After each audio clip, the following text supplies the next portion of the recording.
My name is Phil Jeter. I'm a supervisor with City of Temple Terrace Parks and Recreation. My name is Tiffany Beltran. I am the recreation supervisor over aquatics at the Family Recreation Complex. I'm Coach Kenny. I'm the recreational leader for gymnastics. I am Alicia Baker. I work here at the City of Temple Terrace Parks and Rec. I am the summer and after school coordinator here.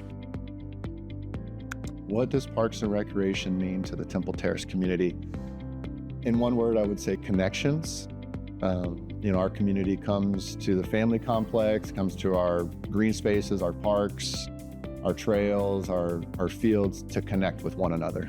Oh my God, we have so much to offer here at the rec center. We have our very own pools here. We don't have to take the kids off-site to go swimming. We offer field trips. We offer games. We offer arts and crafts here. So we offer a lot here at the rec center. We prioritize safety first, rules, expectations with the kids, not also the kids, but the staff as well. I have so many new field trips this year. They are going to Zoo Tampa, they're going to Urban Air. I have a magician coming. We have a petting zoo. We have a lot of field trips. Gymnastics camps are special for kids, number one, because it's a safe environment for them to learn new skills. These kids are doing excellent. They're learning the fundamental of gymnastics. They're actually becoming very strong in the competitive route. We have two good Excel programs. We have Excel Gold and Excel Silvers. Our Excel Silver program just won first place as a team program last 2 weekends ago at Punta Gorda, which was one of the best things that we could have done as a coach. Our junior lifeguard program is a revamped program where it builds confidence for 12 to 15-year-olds in and around the water. Participants will gain rescue techniques and hands-on leadership skills through the activities that they learn. Lifeguarding has made a dramatic impact in my life, and it's allowed me to make people around me in the water feel safe. It's also allowed me to develop my teamwork skills and my leadership skills under immense pressure. Yeah, so we're very excited about this upcoming summer. In addition to our traditional tennis camps that we've always offered, we're adding new sports, soccer, basketball, and flag football. I'm excited about the future of athletics here in Temple Terrace because of our new basketball league specifically. We just recently were able to relaunch our youth basketball league, and I see these summer camps as a way to keep that momentum going and continue to grow the basketball league here in Temple Terrace. The summer camps begin June 1st. Celebrate what's next.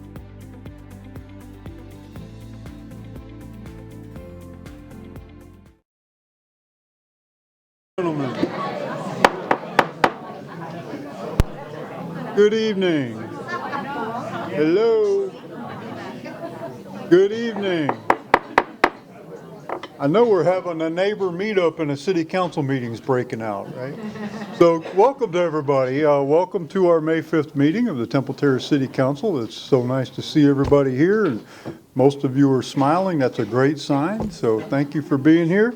I'd like to remind you to please silence your cell phones, if you would please.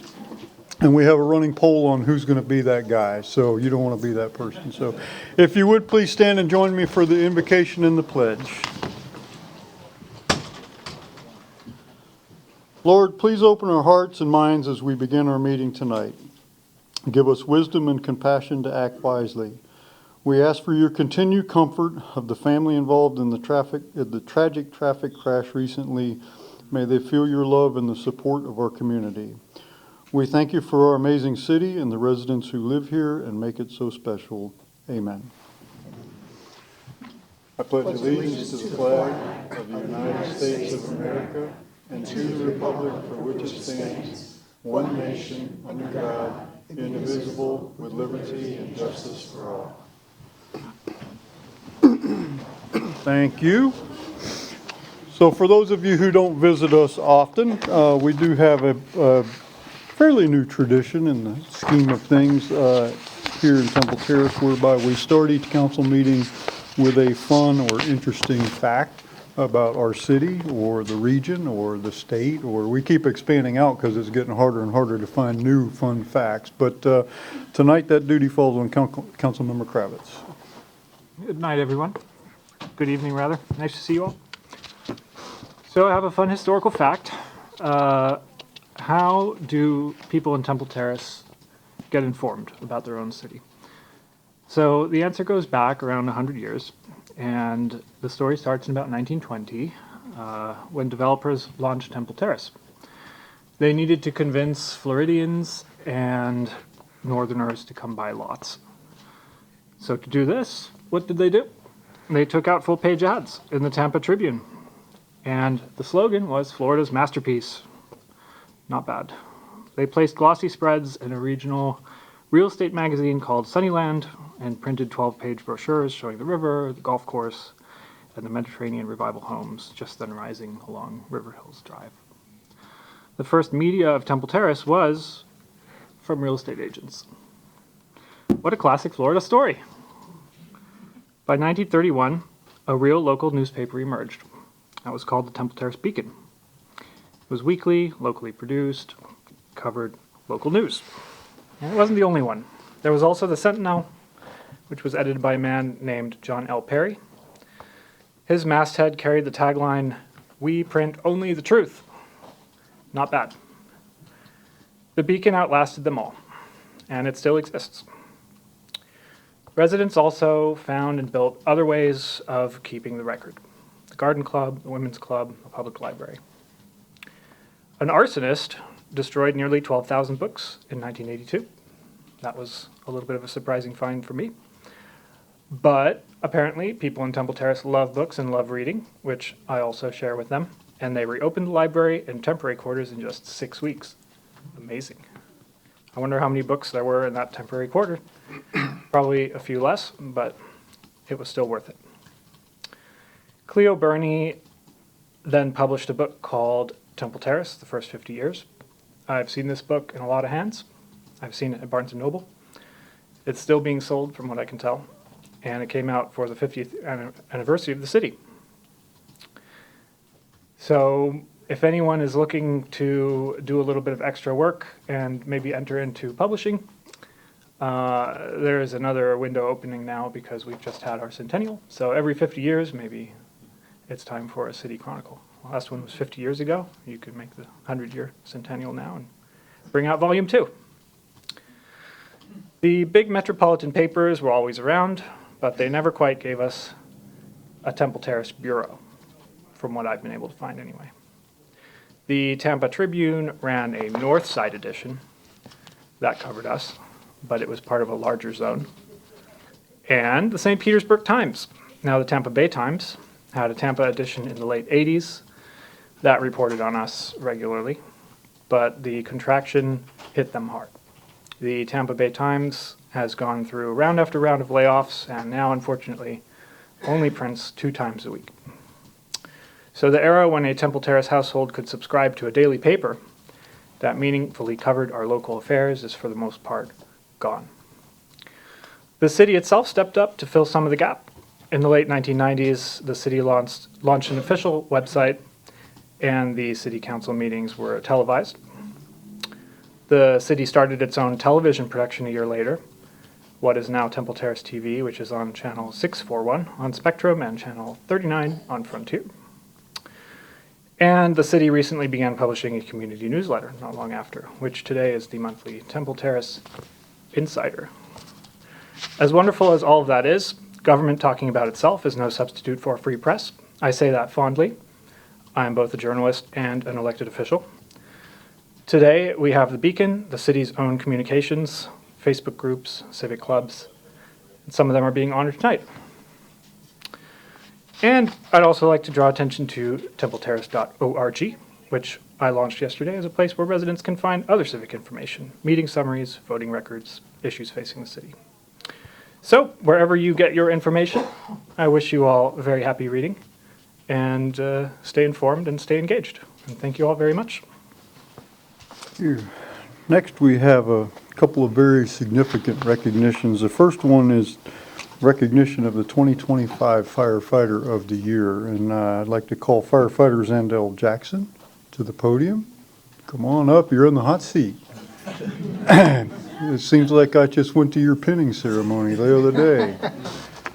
So this is a very high honor, particularly for somebody who, well, I'll get ahead of myself, somebody who's not been with us for very long. This is incredible. So, firefighter Zandell Jackson has been selected as the Temple Terrace Fire Department's 2025 Firefighter of the Year in recognition of his outstanding performance, professionalism, and dedication to the department and the community. Firefighter Jackson began his career with the fire department in January of 2022 and has been a city employee since 2014. He consistently demonstrates a strong work ethic, a positive attitude, and a commitment to excellence in all aspects of his duties.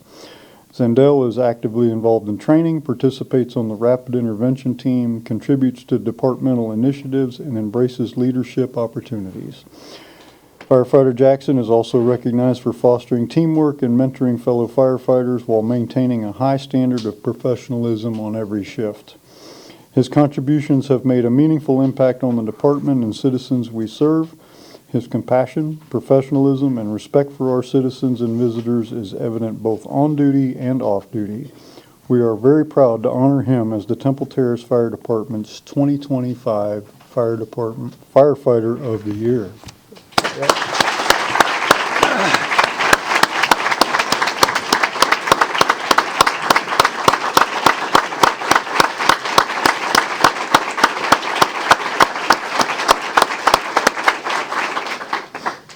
So now we expect about a 15-minute speech. Would you like to say a few words? You don't have to, but you're welcome to. Sure, I would say I'm very privileged and honored to be a City of Temple Terrace firefighter. I'm surrounded with a great team, from the administration to the chiefs to my captains to my fellow firefighters. So I'm just thankful for the community that's right there with me. Thank you. Very good. Don't go anywhere.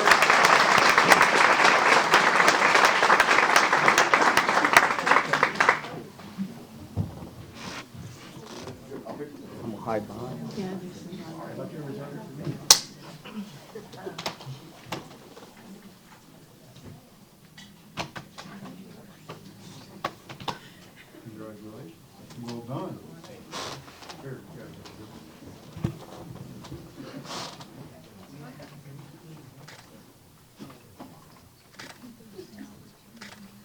Thank you.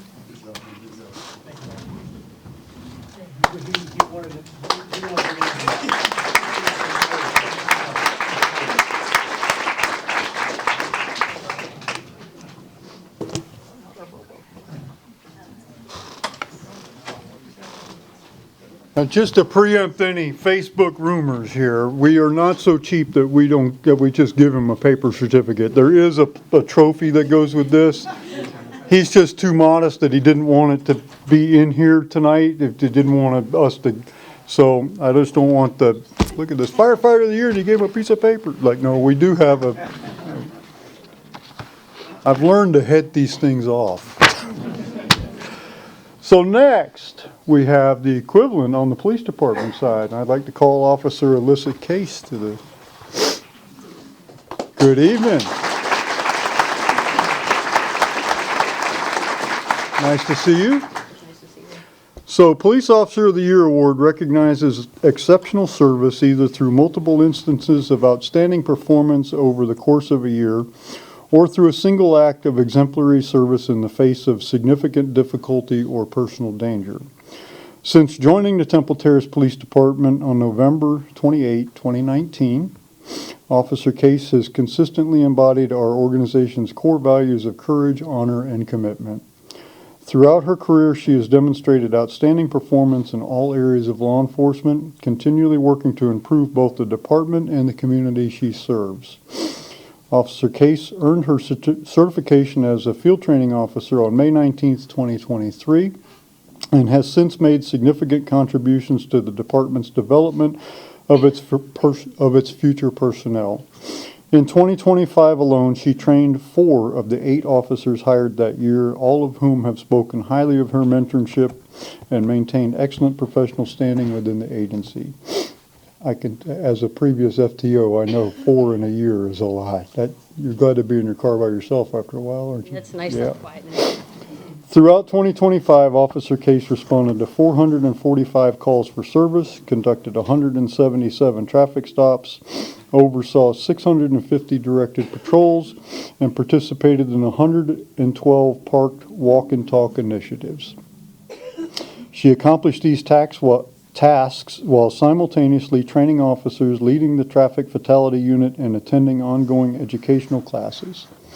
Her exceptional work ethic, professionalism, and leadership have distinguished her as an invaluable member of the department and a notable contributor to the City of Temple Terrace, demonstrating a commitment beyond standard expectations. Officer Case's significant contributions to the Temple Terrace Police Department, the City of Temple Terrace, and the law enforcement community are undeniable. For these reasons, Officer Case has been awarded the Thomas L. Lewis Law Enforcement Officer of the Year for her outstanding actions in 2025. Well done.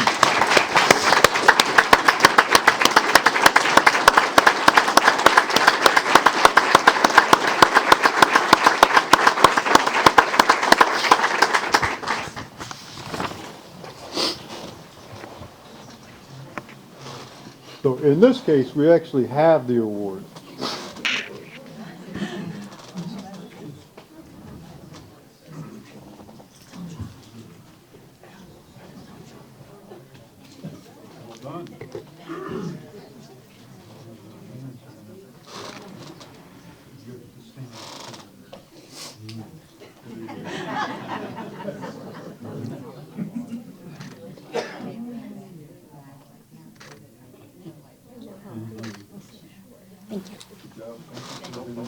Freeze. Thanks.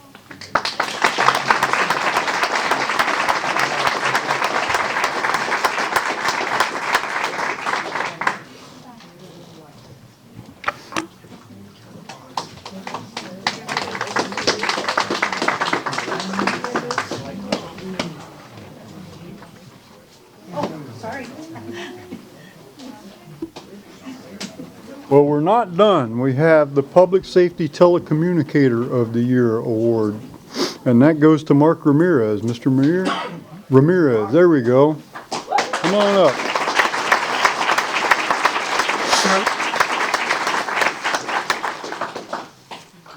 Congratulations. Thank you. You don't get out of the communication center much, do you? Do not. You've never seen the rest of the building.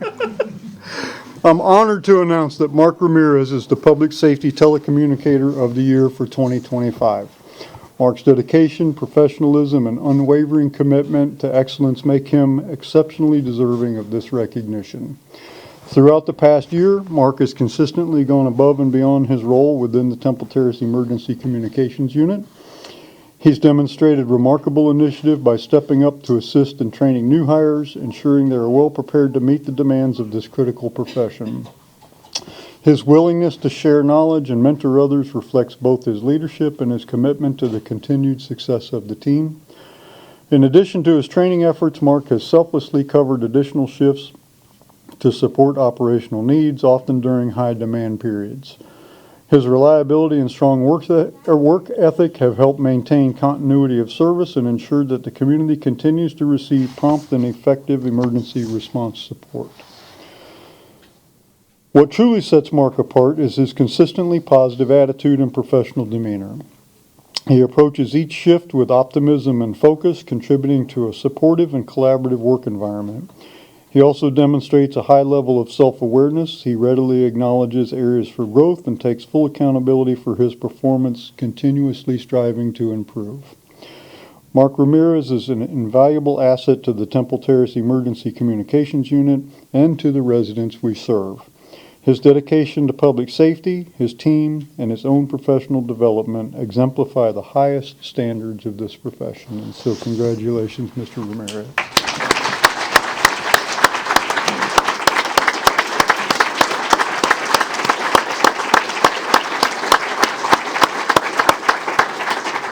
Would you like to say a few words? Yeah, I'll just keep it quick and brief. I'd like to thank God. Without him, I wouldn't be here today. He gives me the strength for a very tough job and to keep going every day and the opportunity to do this job. Two, I would like to thank our chief. He has done his best to hear us out on what what we need to do our job better and easier, and has been willing to do what he can to help us out there. And I also love to give a shout out to my supervisor, Venus, and my commander, Amy. They've both, man, they help us out so much. They cover the floor with us. They hear us out whenever we need anything, whether supplies, technology, support. I'm friends with both of them personally. You need people in this job. You need friends. It's hard. It's long hours. We're short staffed right now. We're working a lot of hours. And so you need people you can go to that you can trust and that know you care about them and they care about you to get through these times. And without them, I don't know if I'm still doing this job. So it's a tough job. It's a very rewarding job. You are helping people on their lowest days, and they are not always the most thankful to you when they're going through those lowest moments. But it is very rewarding to know how blessed I am to go through what I'm going through. So thank you, guys. Thank you, Mr. Are you on day shift or night shift? Right now, day shift. Right now, day shift, but you work midnight shift too? I've been here for 6 years, and in those 6 years, I've been on night shift and day shift 3 years each. Okay. That's tough. That's a tough life. Thank you for what you do.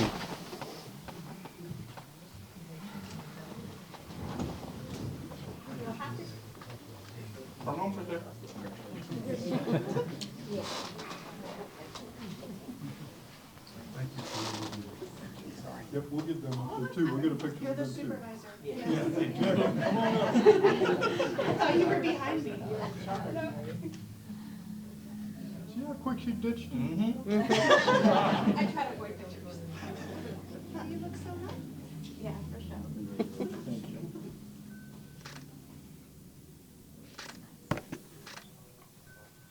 Is that your family? Yep. Yes. Let's get a picture with your family.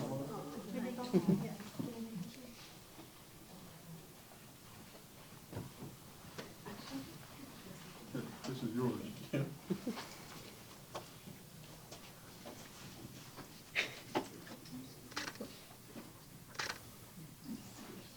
There you go.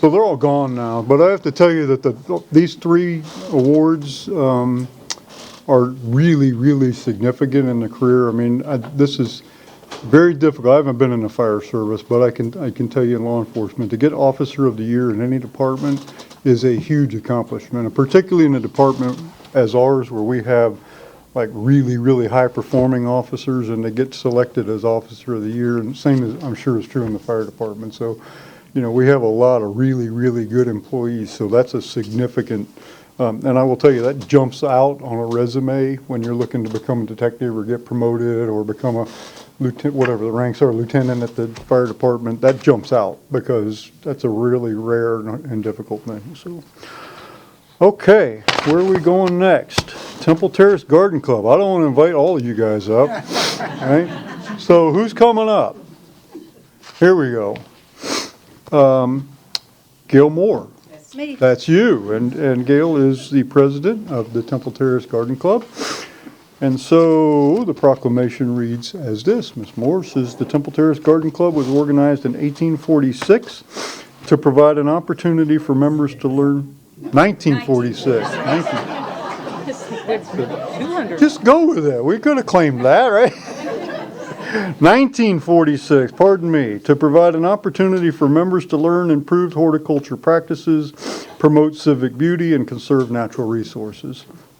Whereas members of the Temple Terrace Garden Club have dedicated countless volunteer hours to nurturing the beauty of our community through the planting of native plants, trees, and gardens in public spaces. The club promotes sustainable gardening practices, environmental awareness, and education, passing on knowledge of horticulture, floral design, and ecology to all ages.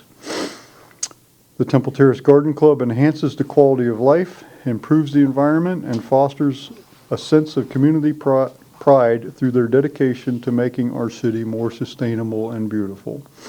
Now therefore I, Andrew Ross, by virtue of the authority vested in me as mayor of the city of Temple Terrace, Florida, do hereby proclaim May 5th through 11th, 2026 as Temple Terrace Garden Club's 80th anniversary week. Not 180, 80.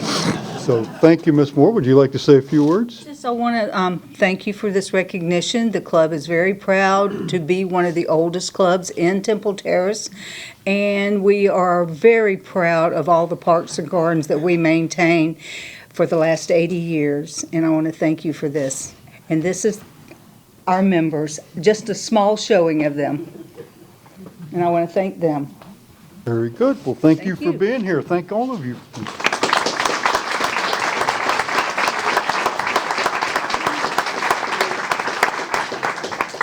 We'll get one of you and I, get the proclamation, and then we'll get everybody up, and then we'll figure this out.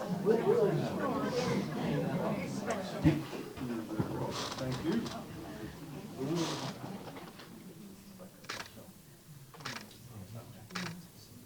Okay, come on up, guys.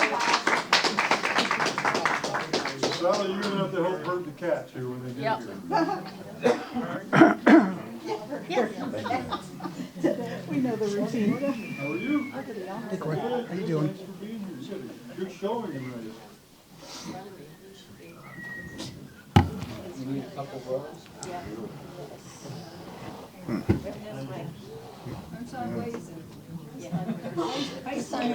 You gonna be able to get everybody, Sally?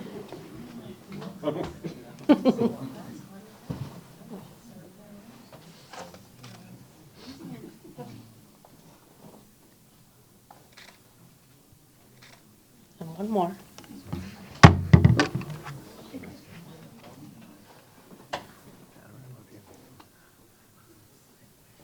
Okay. Yep.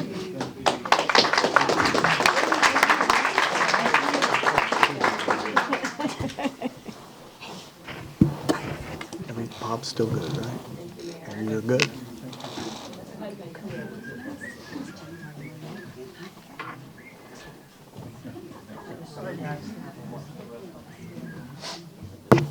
A lot going on this. I'll just scroll around for a while.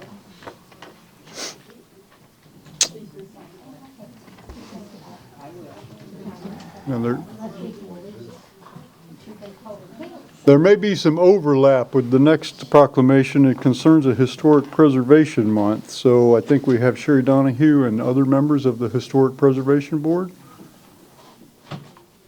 You didn't bring other members? Yeah, come on up. No.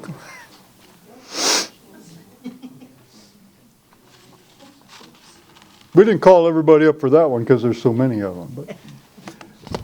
So, thank you for being here. Whereas the National Trust for Historic Preservation established May as Historic Preservation Month in 1973 as a way to promote historic places for the purpose of installing community pride and encouraging heritage tourism. Whereas historic preservation is an effective tool for promoting sustainable development, revitalizing neighborhoods, fostering local pride, promoting tourism, and maintaining community character. And it is important to acknowledge and celebrate the benefit of history, architecture, and archaeology in our lives and the contributions made by dedicated individuals in helping to preserve the tangible aspects of the heritage that has shaped our city. In honor of the 250th anniversary of the Declaration of Independence, this year's National Preservation Month theme is All People Are Created Equal, celebrating the places that bring the Declaration's most powerful promises to life, and the preservationists making sure those places endure. Now, therefore, I, Andrew Ross, by virtue of the authority vested in me as mayor of the city of Temple Terrace, Florida, do hereby proclaim May 2026 as Historic Preservation Month. And thank you, ladies, for being here. Would you like to say a few words? Yeah. Please. Thank you for reminding everyone about one of our most amazing aspects, and that's our history.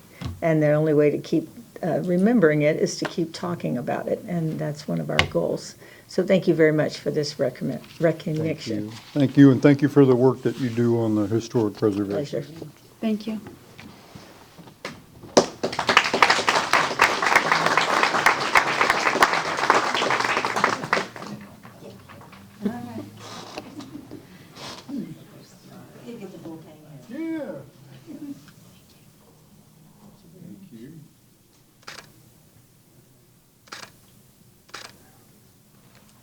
for everything you do.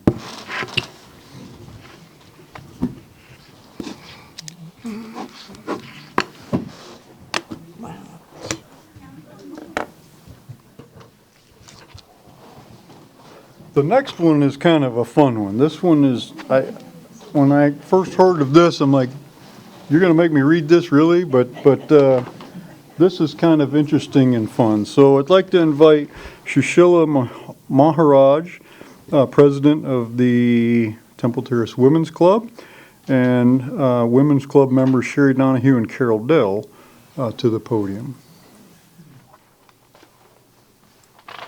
So this recognition is really is for Mary Rose Owens, who has recently passed, and for Eleanor Wells. And so this is kind of an interesting twist, but this is for both of them in honor of them. And like I said, when I first heard of this, I was like, we're going to do what? But it's really kind of cool. So whereas the City of Temple Terrace celebrates the traditions, generosity, and community spirit that brings residents together to create lasting memories. And whereas for many years, the beloved homemade banana pudding prepared by Mary Rose Owens has been a cherished highlight at numerous community events hosted by the City of Temple Terrace, the Temple Terrace Women's Club, and other organizations. And whereas Eleanor Wells has shared her banana pudding with the city's first responders as a way of showing her appreciation for their service, and her generosity and kindness have fostered connection and a spirit of fellowship. Whereas Mary Rose Owens and Eleanor Wells have selflessly dedicated their time, talents, and warm hospitality to serving the community, sharing their famous banana pudding with countless employees and residents who fondly associate it with camaraderie, celebration, and community pride. Whereas the enduring popularity of banana pudding has made it a symbol of the kindness, dedication, and community traditions that define the spirit of Temple Terrace. Now therefore I, Andrew Ross, by virtue of the authority vested in me as mayor of the City of Temple Terrace, Florida, do hereby proclaim banana pudding as the official dessert of the City of Temple Terrace, Florida.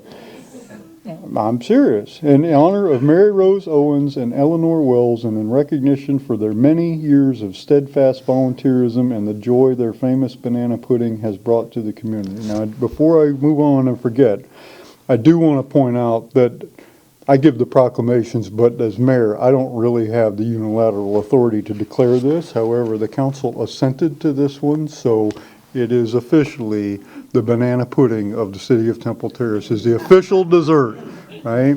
And so thank you, ladies, for being here. And please, would you like to share with us a few words? Yes. Mary Rose Owens has been an icon in the Women's Club as well as in the City of Temple Terrace. And in passing conversations, her main concern is, would we forget her after she's gone? And this is such an honor, and I thank you all so much for this. Now we know that she will forever be remembered for her banana pudding. Thank you.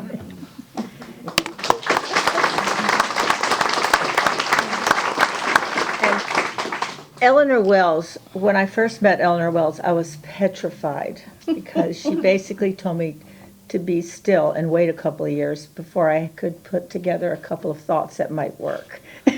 So the challenge was on from that point forward, because she was a backbone of every PTA her children belonged to. And then when she retired and she was home and was looking for something to do and her children lived away, she took on as her children our first responders. And so, it was not unusual to see, maybe a truck parked at the house because she had summoned them to come and pick up the banana pudding. I knew Eleanor Wells. I obviously knew Mary Rose Owens from the Women's Club, but I knew Eleanor Wells from PTA, but also from the King High School Booster Club. And the best part of an evening meeting at King High School at the Booster Club was that Eleanor would say, this has to be over pretty soon because I need to be home by 9 o'clock to make my husband his snack. And so the meeting would move right along. But the thing about the banana pudding, it is just an outward sign of how much love they had for the city and how much better all of us are because of Eleanor Wells and Mary Rose Owens. So thank you. Thank you very much for doing this. And so, two things come to mind. One is I love my wife dearly, but I doubt she has ever told anybody I have to get home to make my husband snack. That's why we both remember it. Yeah, and two is, and this is completely up to you, but it seems to me like you could keep this alive by making banana pudding and pick a date of the year to either serve that here or at a city event or something and make a big deal about the, right? So. Looks like we have another festival coming. So I'm good at coming up with ideas for other people to do, right? We should have brought some tonight. Oh, yeah, that's right, we should have. Who's in charge of the recipe now? Who's in charge of the recipe going forward? Gil wants to know who's in charge of the recipe. Huh? Who's going to be making it? I mean, there's never been a function without it there. I know. Yep.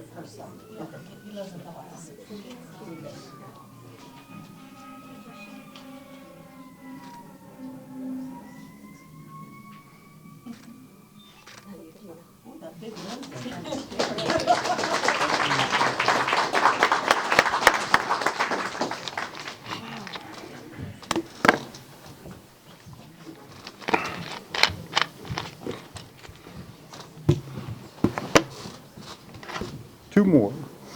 Next one is for Water Safety Month, and our own Tiffany Beltran, who is the aquatics supervisor at the Family Rec Complex, is here to accept. Good evening. Long time no see. I know, it's hard to follow up behind banana pudding. Yeah. It is, I know. So whereas the City of Temple Terrace is committed to providing water safety education to all residents and visitors, according to the Florida Department of Health, Florida is ranked the highest in the U.S. for drowning deaths among children ages 1 through 4. In 2025, the state of Florida recorded 73 fatal drownings, 49 of which involved children under the age of 4. Whereas, as a community, we understand the essential role that protecting our children from accidental drowning is everyone's responsibility and understand the vital importance of providing access to water safety education programs to families and individuals of all ages. Whereas we recognize that it takes a collaborative effort among all groups within the community to be advocates for water safety education. Water Safety Month is an opportunity to promote water safety and provide education on the prevention of recreational water-related injuries, illnesses, and deaths. Now, therefore, I, Andrew Ross, by virtue of the authority vested in me as mayor of the city of Temple Terrace, Florida, do hereby proclaim the month of May as Water Safety Month. And Ms. Beltran, I think you have a few comments to make and maybe a video to share with us. This year, our family recreation team has worked alongside other departments to provide tips and tricks for Water Safety Month. We've worked with Code Department to provide backyard safety for National Pool Opening Day and our Marine Unit for Boater Safety Week. However, I know it's an unusual request to have a video on a proclamation, but Kevin Templin has put together a short video that highlights water safety within our community, and we'd like to show that to you guys tonight. Very good. So I don't know who's going to cue that up. Has Brian got that? There we go. In Florida, drowning is the leading cause of unintentional death for children ages 1 to 4. Drowning is fast, silent, and can happen to anyone. Water is a part of life here in Temple Terrace, but safety has to come first. Swim lessons are one of the most effective ways to reduce risk. They build confidence and teach life-saving skills like floating, treading water, and safely reaching the edge. For those out on the water, boater safety matters. Wearing a life jacket, staying alert, and being prepared can prevent emergencies before they happen.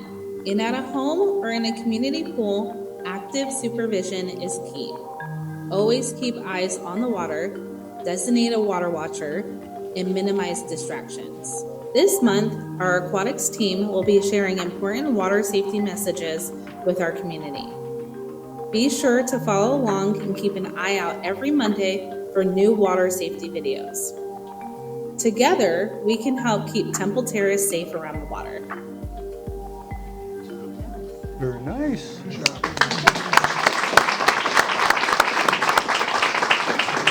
Bill, Tiffany, I appreciate what you do. I know the whole council does. I see you all the time out there teaching little babies to swim and float in the pool. It's kind of cool to watch. But Thank you. yeah, thank you so much for what you do. Good job on the video.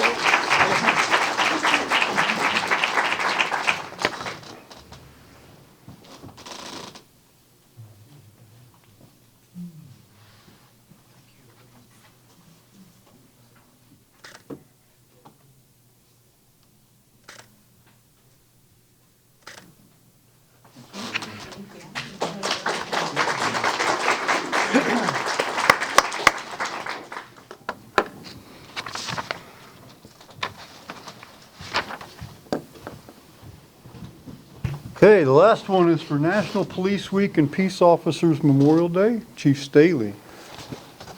Good evening.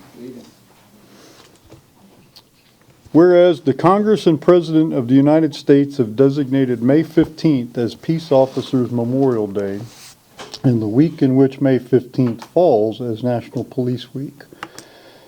And 111 law enforcement officers in the United States lost their lives in the line of duty last year.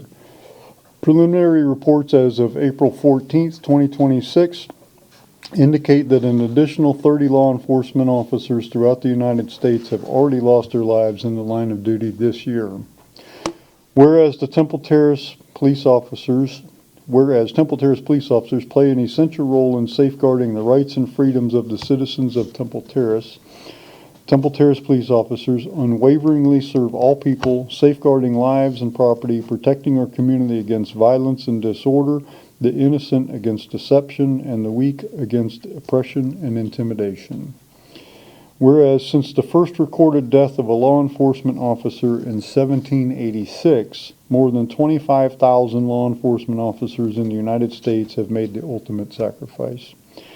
Now therefore I, Andrew Ross, by virtue of the authority vested in me as mayor of the city of Temple Terrace, Florida, do hereby proclaim the week of May 10th through 16th, 2026 as National Police Week and May 15th, 2026 as Peace Officers Memorial Day in the city of Temple Terrace, in memory and honor of those law enforcement officers who, through their courageous deeds, have made the ultimate sacrifice or become permanently disabled during the performance of their duties. And so, Chief, would you like to say a few words, please? Good evening, Mr. Mayor, members of council. As you know, that law enforcement is an inherently dangerous profession sometimes. I regret to inform you that since the drafting of that proclamation, there have been an additional 6 officers killed in the line of duty, bringing the total up to 36 officers for this year alone. So I humbly accept this proclamation on behalf of those who have made the ultimate sacrifice and the brave men and women of the Temple Terrace Police Department. Good, thank you, Chief. Thank you.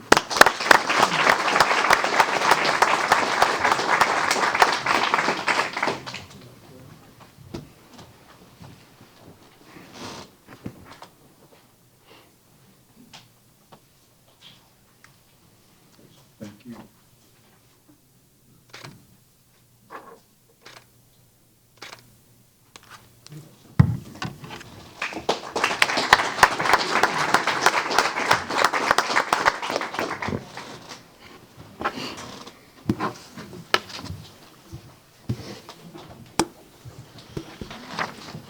Okay, if the council will extend me a little privilege as the chair, I'd like to move item 13A up, since this is regarding the GO bond referendum.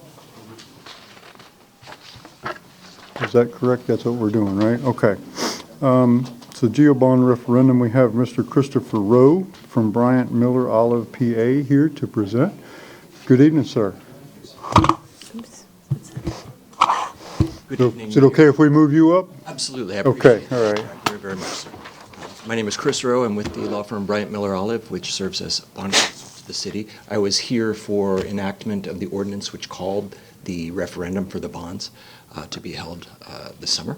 I understand there may be questions of me regarding the conduct of the referendum. I'm here to answer any questions that you might have. Council? Councilmember Fernandez. I think the primary concern is just to make sure that whatever we, either as council people or the city staff are using to advertise or educate, that we're not doing anything that would cause the referendum item to become tainted or null and void or something that we shouldn't be saying. Yes, ma'am. Very good. So the relevant statute was adopted in 2009, and it basically allowed a city to transmit information concerning a forthcoming referendum to the electorate, provided the information that was transmitted was limited to factual matters and did not involve express advocacy for the defeat or passage of a referendum matter. So the upshot of the statute was, at the time, a city could, for instance, include a stuffer in the monthly utility bill describing the forthcoming bond referendum and factual information about it. It could buy TV ads, it could buy radio ads, newspaper ads, magazine ads, etc. The statute was amended fairly recently in 2022 to basically say now that a city may not spend any public funds on communications sent to electors, even if it's limited to factual information. So, as of right now, you cannot spend any public funds on things like radio buys, television ads, even stuffers that would be included in the informational section of a utility bill, even if it's limited to factual information. You can, however, as board members, share your opinion on a forthcoming matter at any time, from the dais, out in the public, so long as you don't violate that prohibition against spending public monies to broadcast that message. How would that occur? If the city paid for an ad buy or paid for a television interview. You could not spread your opinion that way. If you're out in the public talking to constituents and you want to advocate for it because you believe that it should be passed, you're allowed to do that. Same with staff. Staff, acting as an agent of the city, can express its opinions, provided no public funds are spent to broadcast those opinions. What about the presentation materials? For example, creating a PowerPoint slideshow or a video, even though it's factual information, that obviously was spent with city resources, but it's not transmitted, but it's taken to a location to present. That same statute includes a number of items that are not precluded by the statute, one of which is reporting on the actions of the governing board, so long as the reporting is done in a fair and accurate manner. For instance, you could say, staff could inform the public that City Council has adopted a ordinance as of such and such a date calling a referendum. You are not precluded from posting factual information to the city website about the forthcoming referendum. You're not precluded from providing information in response to a request by the public.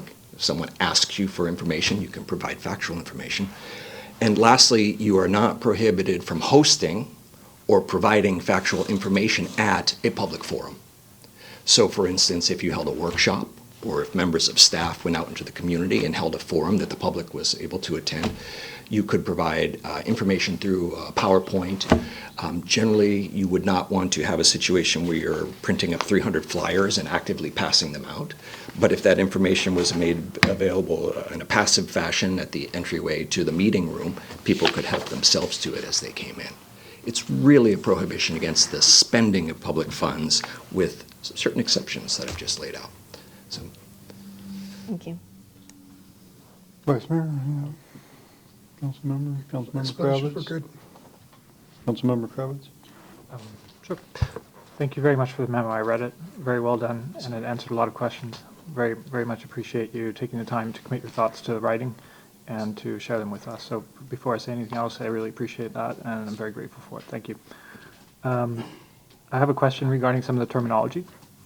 When you use the phrase public forum, the two things that you mentioned were a workshop or a town hall. That kind of thing is very intuitive to me. That makes sense. If we have, for example, a membership-only club like the Temple Terrace Golf and Country Club, is a staff presentation there considered a public forum? If it is open to the members of the public, generally, then it would be a public forum. If the audience is itself a contains subset of the public, you said a golf club, like membership of a country club? Yes, sir. Yeah, I think that would be allowed as well. The members of the country club comprise the public for purposes of the forum. Okay, so when it comes to political organizations that are also membership-based, for example, a Democratic club or a Republican club, there's no issue if a city official were to go to one of those and give a presentation as well? Open to the public? I would presume it's not broadly advertised. I don't know whether the individual clubs... Whether or not there are limitations on presentations to a political action committee, that I don't know offhand. The statute is couched in terms of public forum. So that would include a city meeting, a workshop of a smaller nature. Political action committee might be a little different. I'd have to research that. I don't know offhand. Am I also correct in reading your memo such that the five of us, as elected officials, have an unabridged right to speak about the general obligation bond at any time in any way? You do. So long as you are not funding from public funds broadcasting of your opinion, basically. Okay. And when it comes to the expenditure of public funds, how is staff time treated? If it's something that is occurring through their course of their normal duties, then there is no prohibition. If it's something that someone was paid extra, like overtime in order to conduct, paid for staff time where they were otherwise off and they weren't engaged in performing their duties on behalf of the city, that could fall within the prohibition. In other words, if staff are seconded away from their usual tasks during the course of a day in order to take time to give a presentation, even if it is not overtime, it would not be considered expenditure of public funds? Yeah, if the sharing of information is something that is typically undertaken by that staff member, speaking to the public to address matters regarding not only referenda but other city affairs, then I don't think that would constitute a prohibition, a prohibited expenditure. Okay, and I may have one more question, but it's lapsed my mind at the moment, so I was in the process of writing things down when an opportunity to speak came up. So I may circle back in a moment if anyone else would like to have the floor, so I yield for now. In the meantime, I will make a note to look into the question you asked about the Political Action Committee. Thank you very much, I appreciate that. I don't think we have anything else unless you can think of it, Mr. Kravitz. It'll probably come to me in about 2 minutes, but... Well, you want to look through your notes? We'll give you a second if you want to look through your notes. I'm just browsing through the memo. Maybe it'll jog my memory. I appreciate it.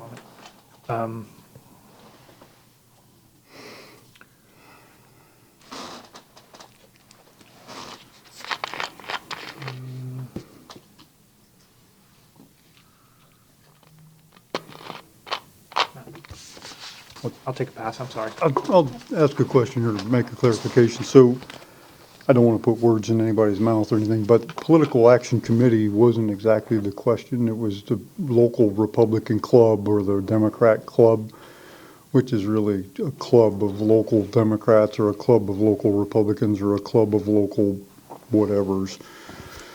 It's not really, they're not a PAC. They're not organized as a PAC or anything like that. So I think that was more the group. And as to the question whether they're open to the public or not, they're probably not routinely. I mean, the Democrat club generally invites their Democrat members, and the Republican club doesn't. I mean, I don't know what they would do if you just walked in, but it's not something that's normally like advertised that, hey, we're going to have, come on over kind of thing.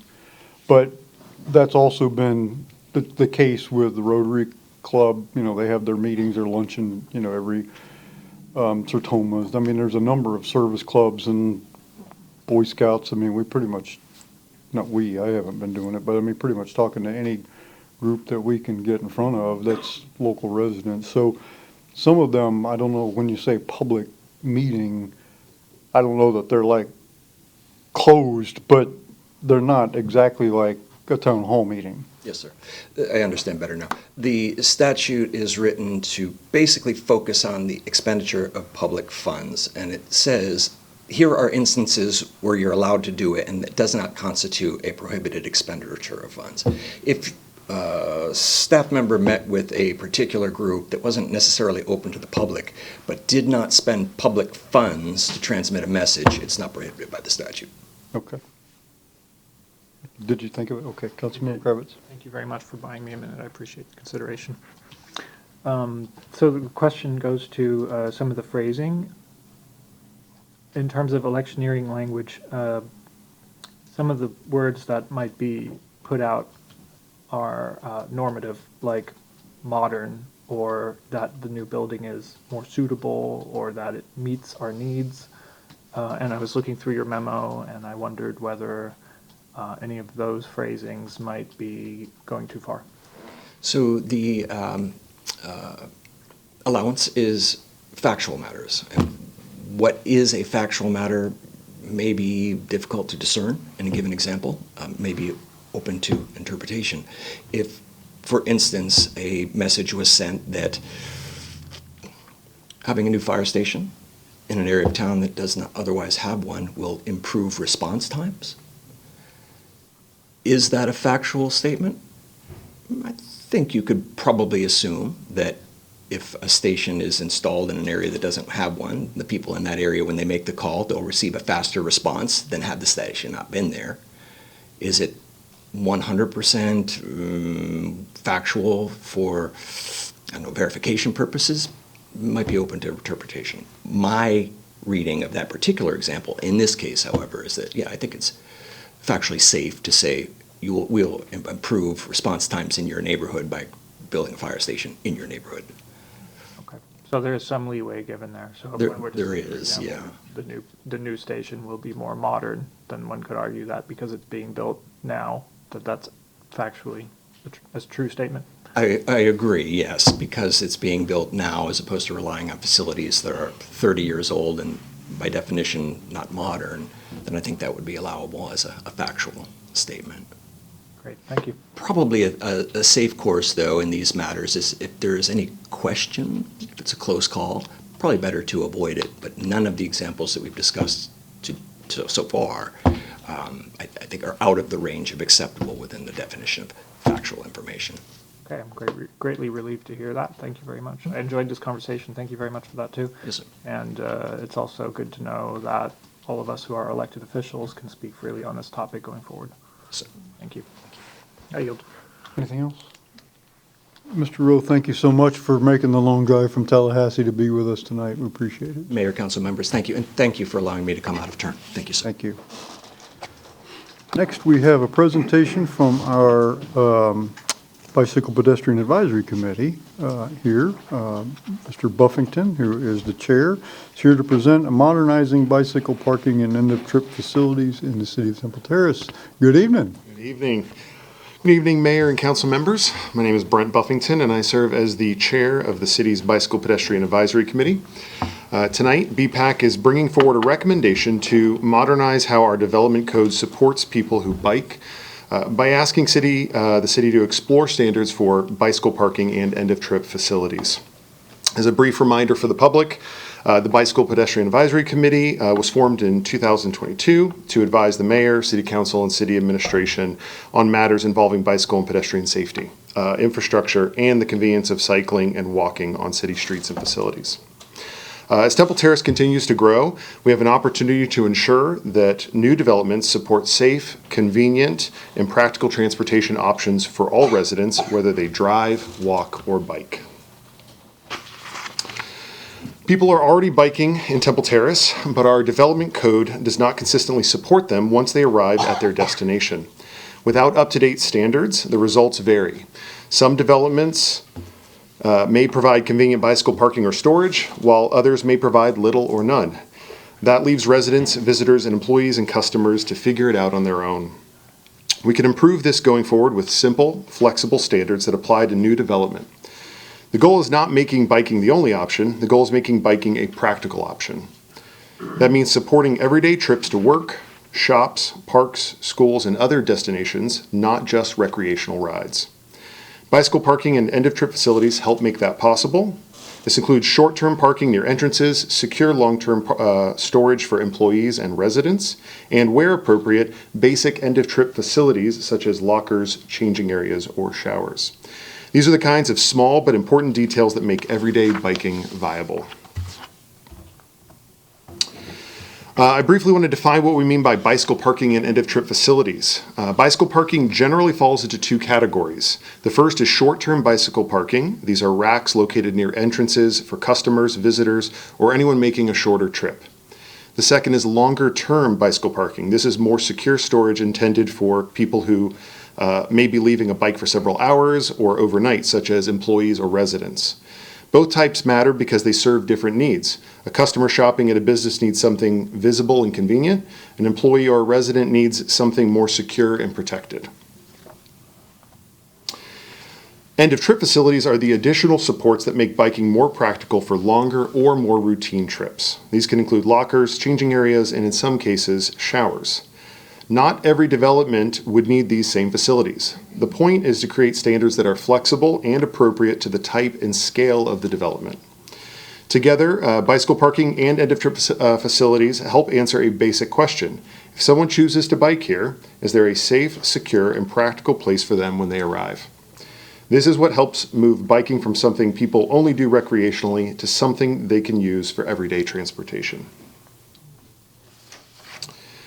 Updating our development code aligns with the work the city is already doing. It supports our safe streets goals, aligns with recent multimodal planning efforts, enhances access to parks, schools, and businesses, improves health and safety outcomes, and strengthens local economic activity.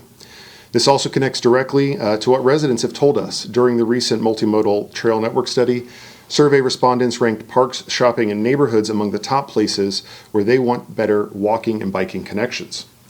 But those connections do not end at the sidewalk, the trail, or the street. They end at the destination. So if we're asking how to make it easier for people to bike to parks, shops, schools, and neighborhoods, we also need to ask what is waiting for them when they arrive. These are not experimental policies. Modern bicycle parking standards are already being used by cities of different sizes in different regions and with different development patterns. For this review, our committee looked at examples from both Florida communities and national recognized bike-friendly cities. That includes Florida examples like St. Petersburg, Pembroke Pines, and Gainesville, as well as medium-sized cities such as Fort Collins and Madison, which have incorporated bicycle parking into their development or zoning standards. The point is not that Temple Terrace should copy any one city exactly.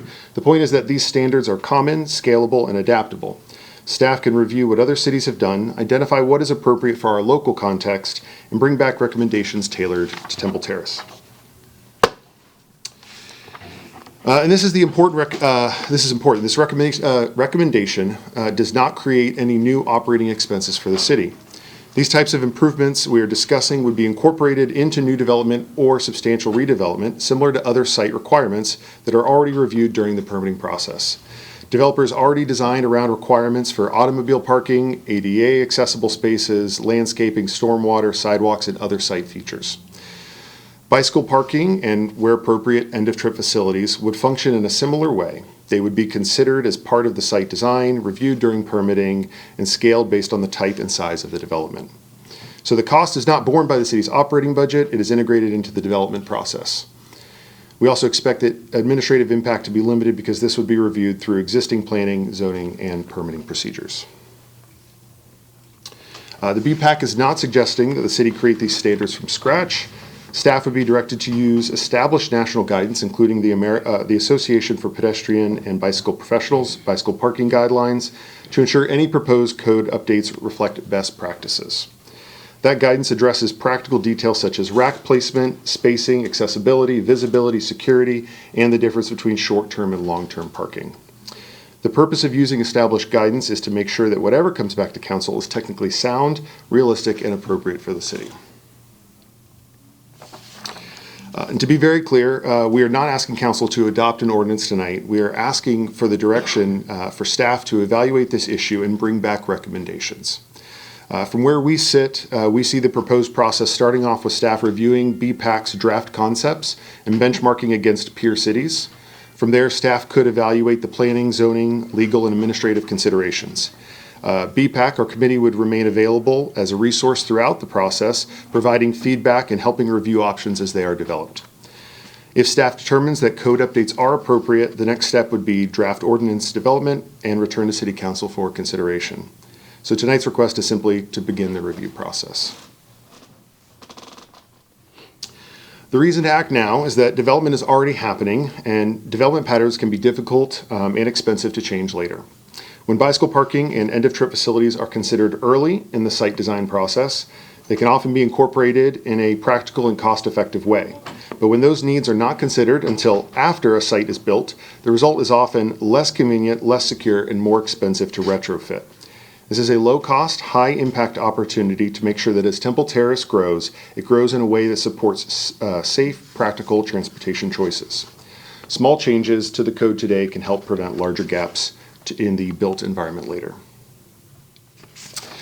So tonight, BPAC respectfully requests that City Council provide direction for staff to evaluate bicycle parking and end-of-trip facility standards for new development and substantial redevelopment. Specifically, we're asking Council to direct staff to review the committee's draft materials, evaluate peer city examples, coordinate with BPAC during the process, and return with recommendations for Council consideration. Thank you for your time. But thank you, Mr. Buffington. Council members, other questions for Mr. Buffington? Councilmember Kravitz. Well, he got you. Councilmember Kravitz. Yeah, thank you very much. So, great presentation, and I just wondered if you could maybe share what some of these changes mean to you personally and to other bicyclists in the community. Anecdotally, just personally, as someone who does cycle throughout the city at multiple places, I'll share a positive of what these look like and then also a negative. Someone who frequents the rec center often, it's great having racks right there at the front. It's easy, accessible. You pull up, you're able to park. And with all things, there's improvements that can be made to those. But then you go to other places, other plazas, businesses, places that we'd like to shop. I won't name plazas by name, but I'll go to a plaza and it's really inconvenient. There's no place to lock to. You kind of have to make do with what you have. Sometimes you just have to lock the bike to the wheel itself, and you can't really lock it to anything because there's nothing accessible around. And those are just the short-term examples. As you get into the longer term, if you were going to your job and you were leaving it there for 8 hours, or for any of our residential apartment complexes where people choose to lock up their bikes and hope that no one, tampers with them, and so on and so forth, safe from the elements, weather. But, in talking with other people, not just from our committee, but through other community activities as we're out in the public, we know that people are out there and they're using their bikes, as we mentioned, obviously the recreational side, but then there are limitations in those endpoint destinations that often prevent people from kind of making that decision to say, yeah, I am going to go take the bicycle to go there. So, excellent. Yeah, great. And just for my own memory, the request at the end, was it 3 parts, namely evaluate the landscape and make a recommendation, review the committee's draft materials and have that flow into the recommendation, and then the third one was, I think, consult with the committee, or what was the specific thing? Loosely, the request is to review, just because we did some research, rather than having to start from scratch, some of the draft materials that the committee pulled together, evaluating the peer cities, coordinating with the committee through the process so that there's a open ear, someone to help kind of look at it, and then returning back should there be a decision to make adjustments to the code for council. So, thanks. I yield. Councilmember Fernandez.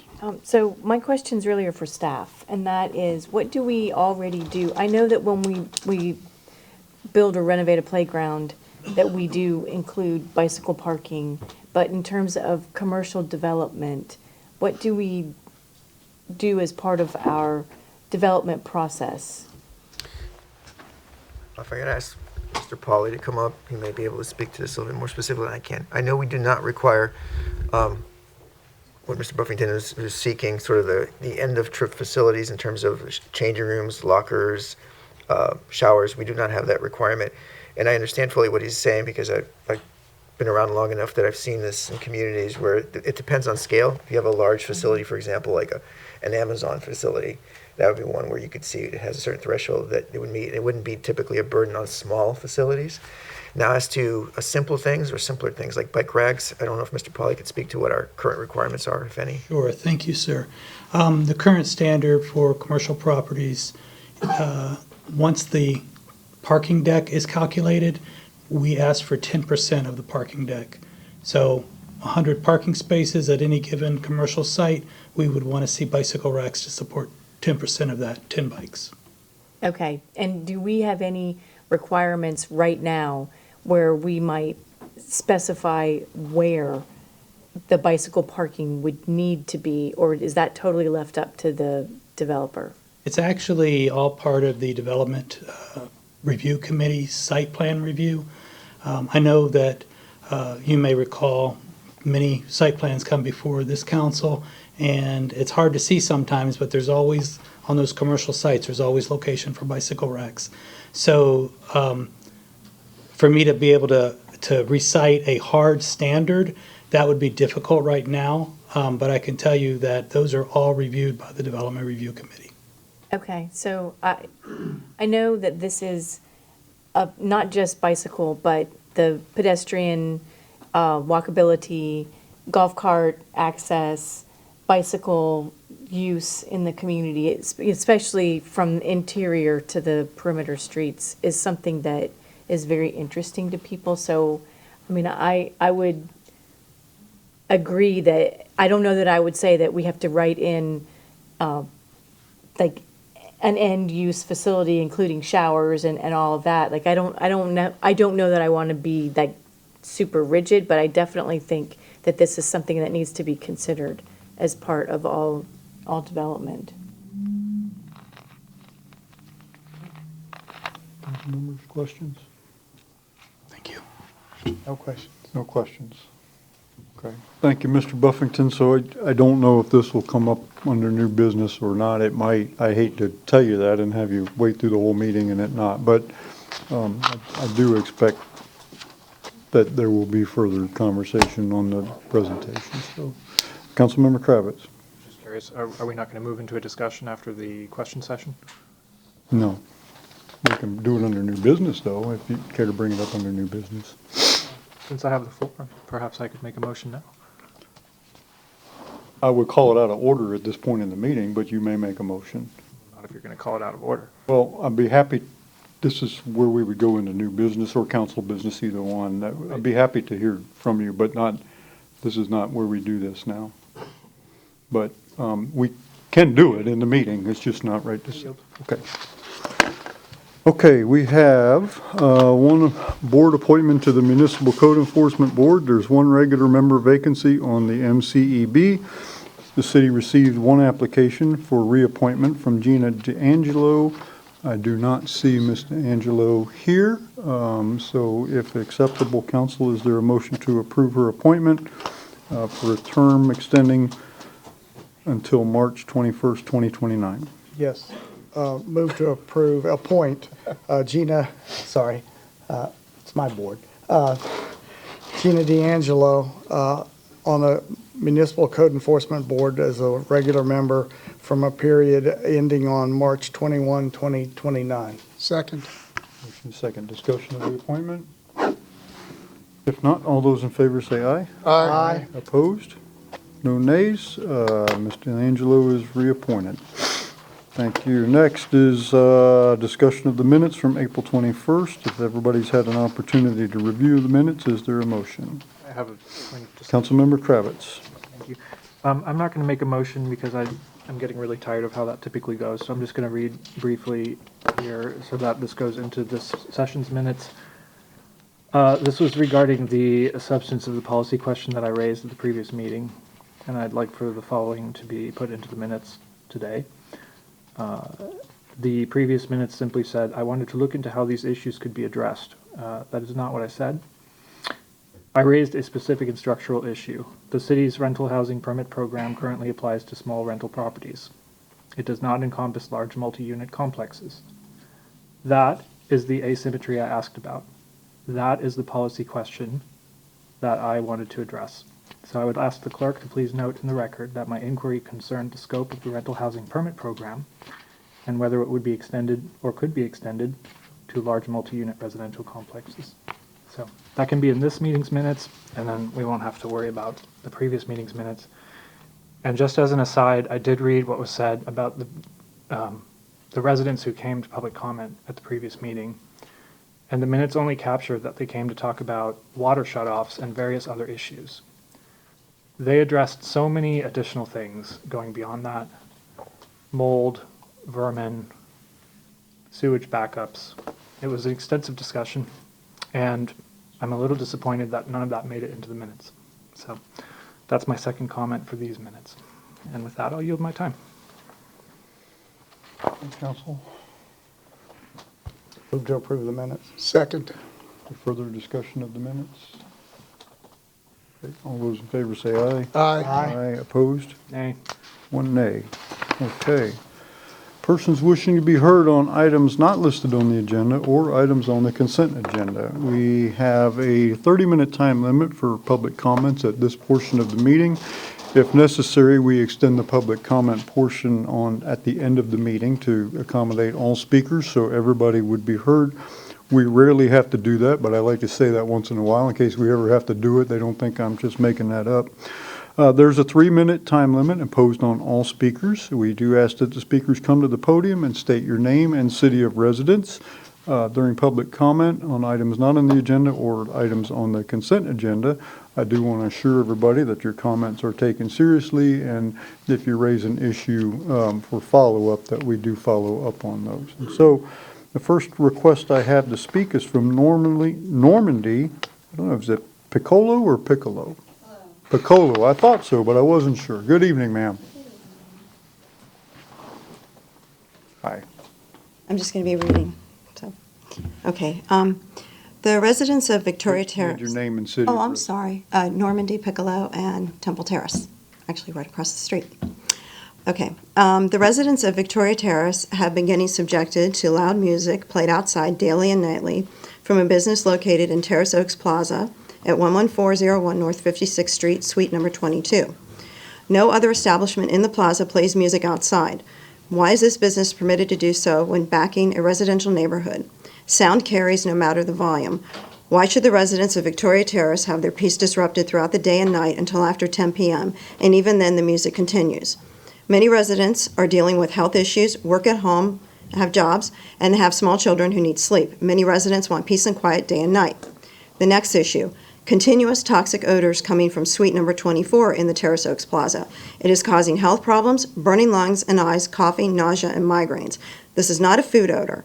I reached out to the Temple Terrace Code Enforcement via phone months ago about my concerns, only to be repeatedly blown off.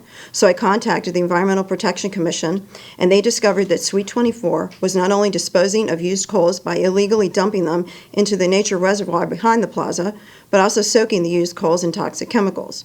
I want to know how the city of Temple Terrace permitted this business to open without making sure they had the required cold dispensary unit and proper filtration for any odors coming from the business.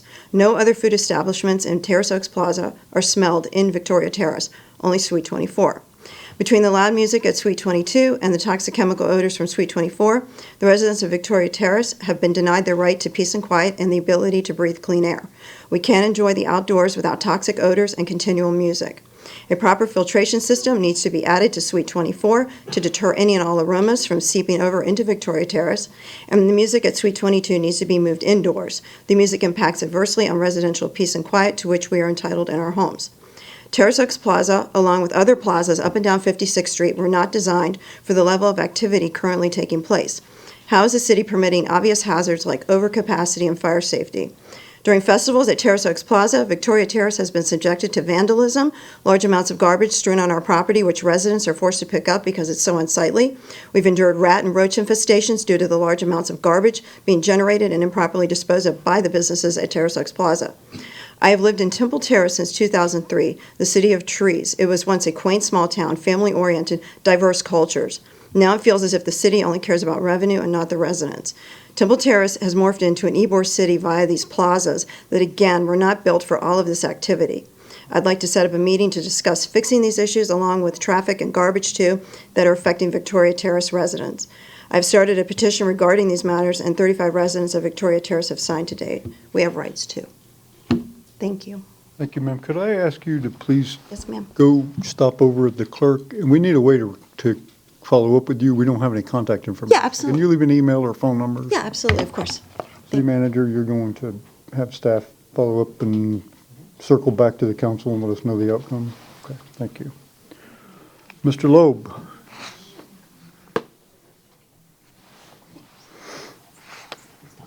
Good evening, sir. Charles Loeb, Terrace Park, and first of all, I want to wish everybody who's Hispanic happy Cinco de Mayo. Also, it's a Jewish holiday today, Lag Romir, so I want to wish everybody that's happy about that. And of course, finally, happy Mother's Day coming up this Sunday. Having that being said, I did want to talk about Cinco de Mayo, thinking about some very pleasant memories I had last year about what I did over the hard board meeting on Cinco de Mayo, which I've already discussed with the board chairman. I would, if I had to do over, I would do it again to try to let them remind them in the state that it is our money, not their money, to do with as they please. So I did want to bring that up, and as I was telling him, to go after the money and get more of it for the changes that are coming up. One of the changes that are coming up, of course, is over, besides the stadium, is over at the Museum of Science and Industry. I went to the zoning meeting on April 23rd, and of course, this is going to affect your lives as well as the lives over there. They did approve it, but I did express certain concerns, and I also got certain answers. And frankly, I'm willing to take any comments or anything like that, if I have questions or anything like that, and bring it up before the Terrace Park Neighborhood Association Board, or even go downtown again to answer some of the questions that I would have about the project that's going to be coming up. I have heard concerns about the daycare, about when it's going to be moved. They also said where it's going to be moved, but they didn't, or how far it's going to be moved, but not exactly where. I've heard concerns about not having enough housing. I've heard concerns about a sort of petition about closing the elementary school over at the USF campus. I also have a couple of my own other concerns, obviously about the public transportation. Their report was based on the Fowler Avenue Vision Study, and that the reality is kind of a long distance away from that. Also, of course, about the fire trucks when the fire station opens over there. But like I say, if anybody has any questions, I may know the answer to it, or I'd like to find out if anybody is interested. Now, when I say anybody, I mean not only you all on the council, I mean the city staff or any of the residents or anything like that, because this affects your lives too, what's going to be happening over there. From what I was told, all the programs except for the daycare program will be continued that Moshi has. I guess while the work is going on and all that. This is what I was told downtown last week. They're going to have another meeting on the 21st. And, Thank you, Mr. Loeb. Diane Stripik? Stripik or Stripik? Stripik. Stripik. I had a 50-50 chance. It's Diane Skripek, Temple Terrace. Thank you. I just want to take a moment to discuss traffic safety. This issue is currently in the forefront of many townspeople's minds and hearts for obvious reasons. And I offer sincere prayers and thoughts for all recently involved and personally impacted at any level. As I strive to be aware of my driving and pay attention to others, I see how the defensive and offensive driving techniques have an appropriate deploy. Sadly and alarmingly, though, I frequently witness the following bad driving decisions. More cars and cyclists are sailing through solid red lights, not using appropriate turn signals at important junctures, willful, dangerous, and disrespectful actions, not pulling over for emergency vehicles, nor yielding to pedestrians, etc. Hillsborough County, as we know, is home to a sizable percentage of those born in other states like me, and countries who obtained a driver's license elsewhere. Even though the basics of traffic lights and signs are mostly standardized, there are differences among even states and on other important road regulations. Now, if we had a show of hands from those who are here about who had an update or refresher after obtaining their initial driver's license, undoubtedly it would be very far from the majority. Almost 40 years ago for me, and things have certainly changed, not just in terms of some road rules, but technology, attitudes, due diligence, awareness, and hazards. I am very grateful for the ongoing commitment that our dedicated officers exhibit on this front. When I was pulled over on 56th Street last year, I was surprised, as I normally don't speed unless I'm heading to the airport. But I was truly grateful, and I took it as a reminder. Now, if upon seeing your shocking insurance bill, you've called the company, as I did, to tell them that there is surely a mix-up given your good driving record, you learn then that our zip codes, which are akin to a piss-poor report card, they tell of these costly consequences. The bottom line is, I am willing to volunteer in any citizens' initiative to proactively encourage and educate concerned residents. It would be based on relevant data for safer driving and productive engagement to reduce accidents, lower insurance costs, and most importantly by far, protect lives and well-being. I believe together we could develop something in Temple Terrace which other parts of our county could benefit from. Thank you. Thank you, Ms. Strippick. Last, Mr. Balaban.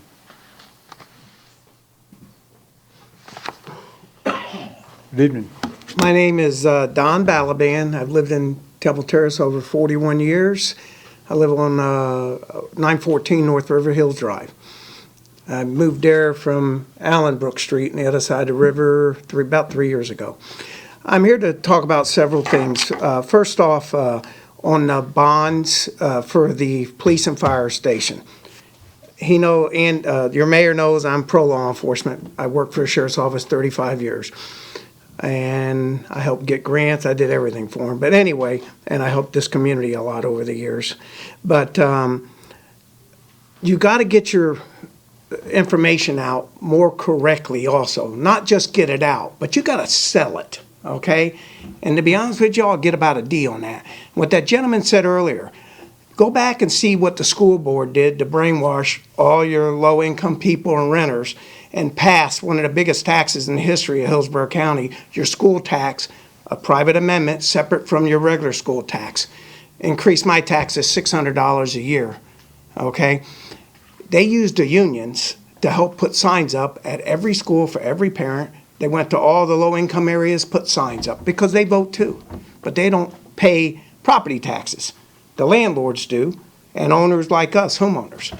Well, that's how you're going to have to try to get the word out. Use the Chamber of Commerce, other people. The Beacon put out an article, and I had to call Temple Terrace to get additional information, but it was something at least. And then I got with Ellen and got some more information.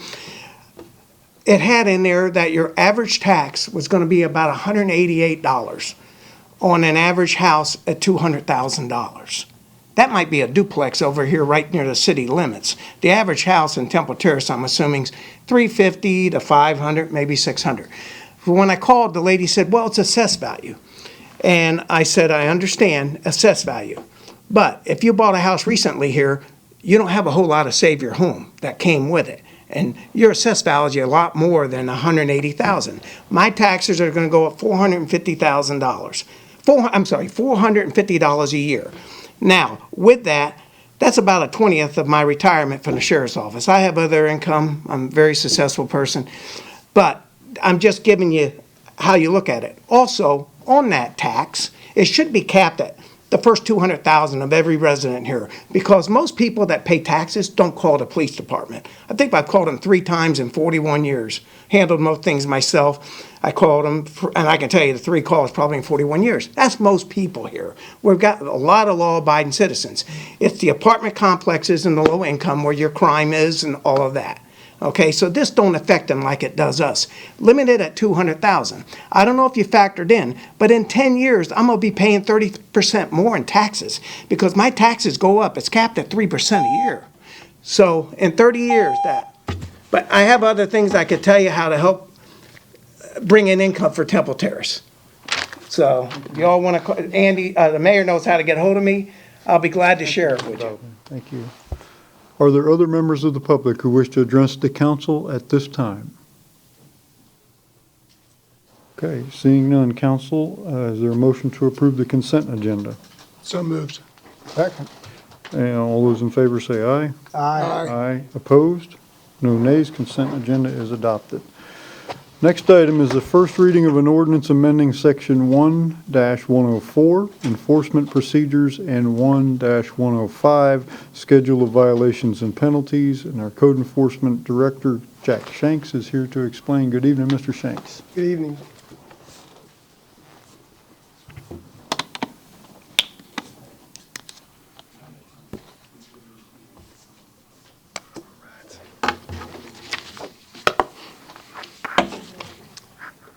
Good evening, Mayor and Council members. Jack Shanks, Code Compliance.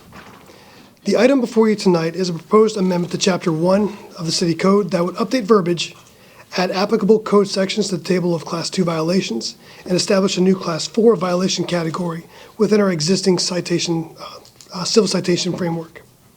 I want to begin by emphasizing one key point, that this amendment is not intended to generate revenue. The purpose of this update is to improve citywide adherence to codes that already exist and are already enforceable today. What this amendment does is allow certain repeatable violations to be addressed more effectively and more immediately through civil citation rather than relying solely on longer, notice-driven enforcement processes.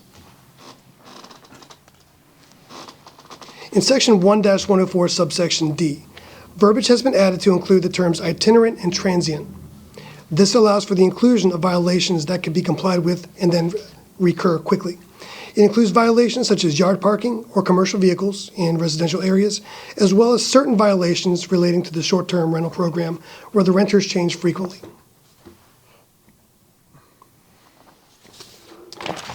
Our code enforcement officers are authorized to issue citations only for those violations specifically listed in the schedule of violations and penalties. The violations proposed for inclusion under Class 2 and the new Class 4, as you see here, are all existing code provisions. Nothing new is being prohibited. The challenge we encounter with these types of violations is that most are easily repeatable, and under our current code enforcement structure, there is little immediate incentive for sustained compliance. This becomes an irritant for neighbors and businesses who abide by the city's code, yet witness a drawn-out compliance process for violators which, in the case of the code sections proposed this evening, should have achieved compliance immediately. You'll note the inclusion of Code Section 12-900 for swimming pool safety barriers in Class 2 violations. While this is typically not a violation that is repeated or recurring, it is a life safety issue that warrants immediate action by the property owner. In a situation like this, a citation will be issued immediately. In practice, and apart from Section 12-900, which I just mentioned, we often see the same violation types recur after temporary correction, which creates ongoing neighborhood impacts and increased staff time without achieving a long-term resolution. This ordinance update is intended to change that dynamic. By allowing civil citations for these specific violations, the city can encourage quicker and more consistent compliance, reduce repeat violations, and ultimately reduce the need for prolonged enforcement cases. The goal is behavioral correction and not punishment, and the intent is not to issue citations indiscriminately, but to provide our officers with an additional tool when voluntary compliance has proven ineffective or when immediate correction is necessary. With respect to the proposed fine amounts for Class 4 violations, the ordinance establishes a graduated structure of a $250 fine for the first offense and $500 for any second or subsequent offense of the same violation.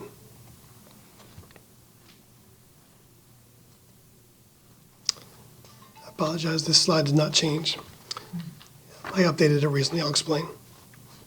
The structure is intentional. In keeping with our already established enforcement process, any courtesy notice or citation will be directed to the property owner against that property. An initial violation, with few exceptions, will result in a courtesy notice with a reasonable correction period, as well as an attempt at direct contact from the code compliance team to determine if assistance is needed. If non-compliance is exhibited, or if the violation results in initial compliance, followed by a pattern of non-compliance, escalation to the citation will commence. The first offense fine following the previous issuance of a courtesy notice is designed to serve as a meaningful prompt for compliance, while still allowing the responsible party an opportunity to correct the issue. The higher fine for repeat offenses reflects the fact that continued noncompliance occurs after notice and enforcement has already taken place. This approach aligns with the city's graduated enforcement philosophy by distinguishing between initial violations and repeated disregard of the code, and by encouraging long-term compliance rather than repeated corrective cycles. If compliance is achieved, no further fines are imposed.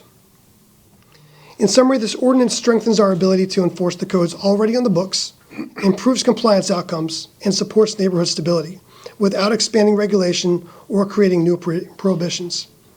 And we recommend approval, and I'm happy to answer any questions.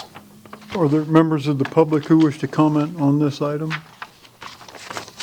Seeing none, council members' questions. Councilmember Schuster. Yes, thank you, sir. A good presentation.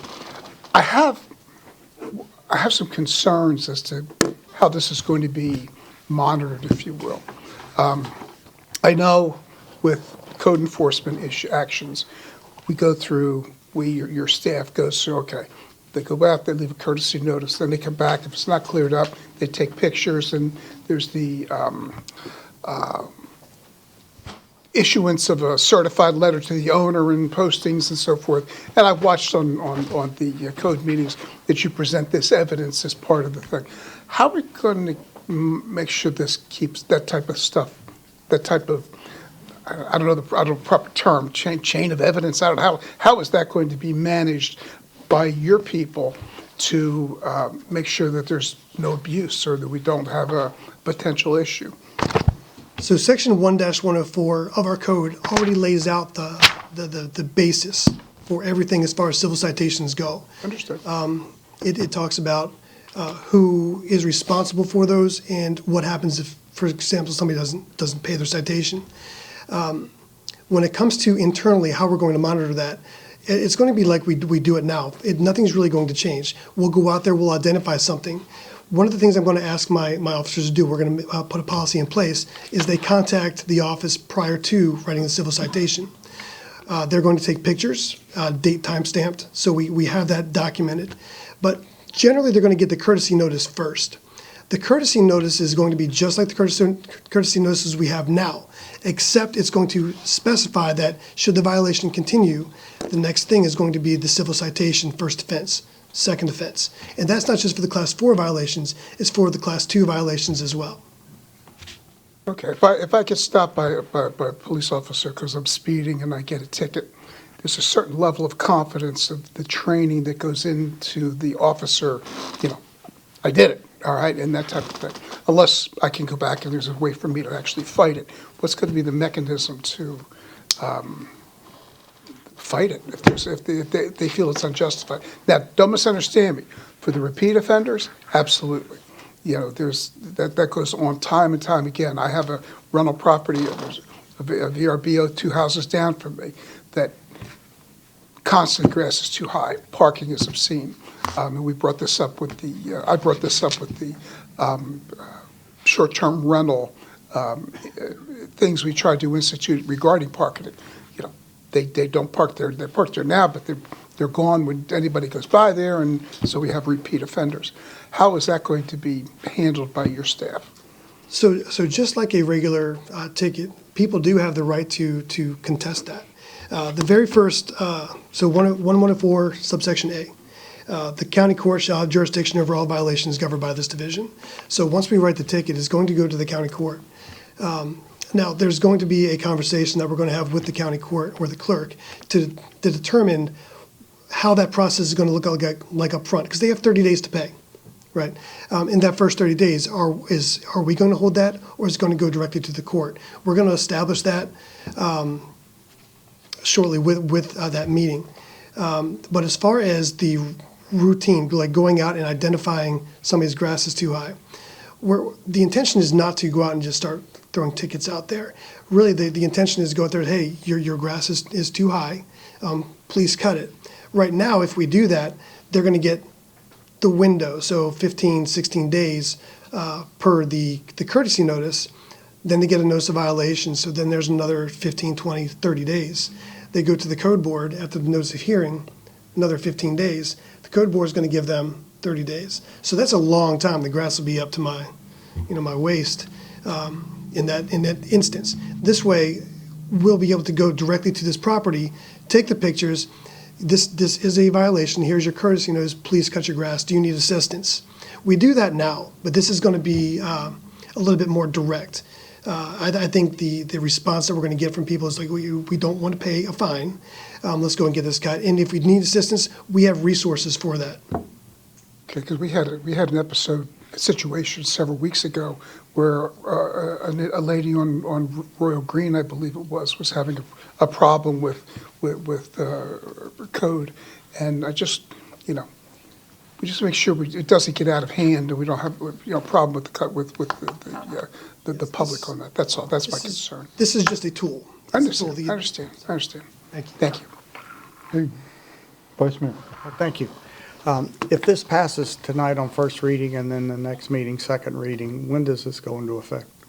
So the next thing we have to do, there's a few things. I have to have those printed. I have to have the citations printed. I have citations now. We already have the ability to write citations. We just haven't because the citations that we write for like golf carts and snipe signs, and they're not really effective for what we do. So we're going to order the booklets. The next thing we have to do is work with the clerk of court, the county court, to ensure that that process is in place. I'm also going to write an internal policy for our department on exactly the steps that they have to take if they are going to write a citation. Okay, thank you. So we don't really know yet. Well, no, we do have a plan of attack for that, but we do have to set up the meeting with the clerk of court. Like I said, we already have the ability to do this. This is just adding to our capabilities of what we can do.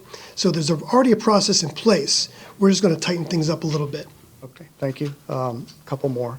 On some of the things that we do here in the city, would these citations issued go to the code board for just information? Would there be a report to the code board how many were issued or not? That is something we could do. We are going to be monitoring that closely. If we write a citation, we're going to be, just like we're doing with the water violations right now, we're monitoring how many of those we're doing. So when they get to the code board, these violations shouldn't get to the code board. The whole point is to identify them, get them fixed, and then move on. The code board is going to be for the bigger things, stop work orders, tree violations, and things like that. But I was thinking just like lien reports and stuff that's handled by the city, now it goes to the code board periodically.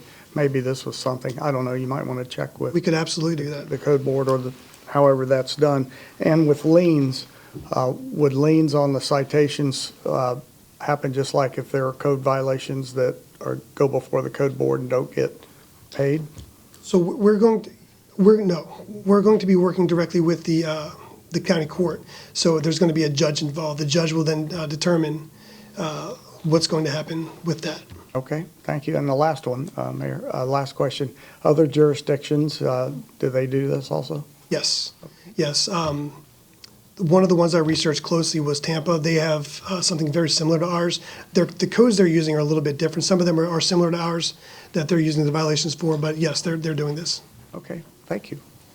Councilman Fernandez. Okay, so I want to go a little bit further about what's going on in other jurisdictions. So two things. One is that with regard to the short-term rentals, and I know that we have very specific limits on what we can do as a city regarding management or oversight of short-term rentals. But for the items that we're looking to do, the citations, are there other jurisdictions that are applying this methodology to short-term rentals also?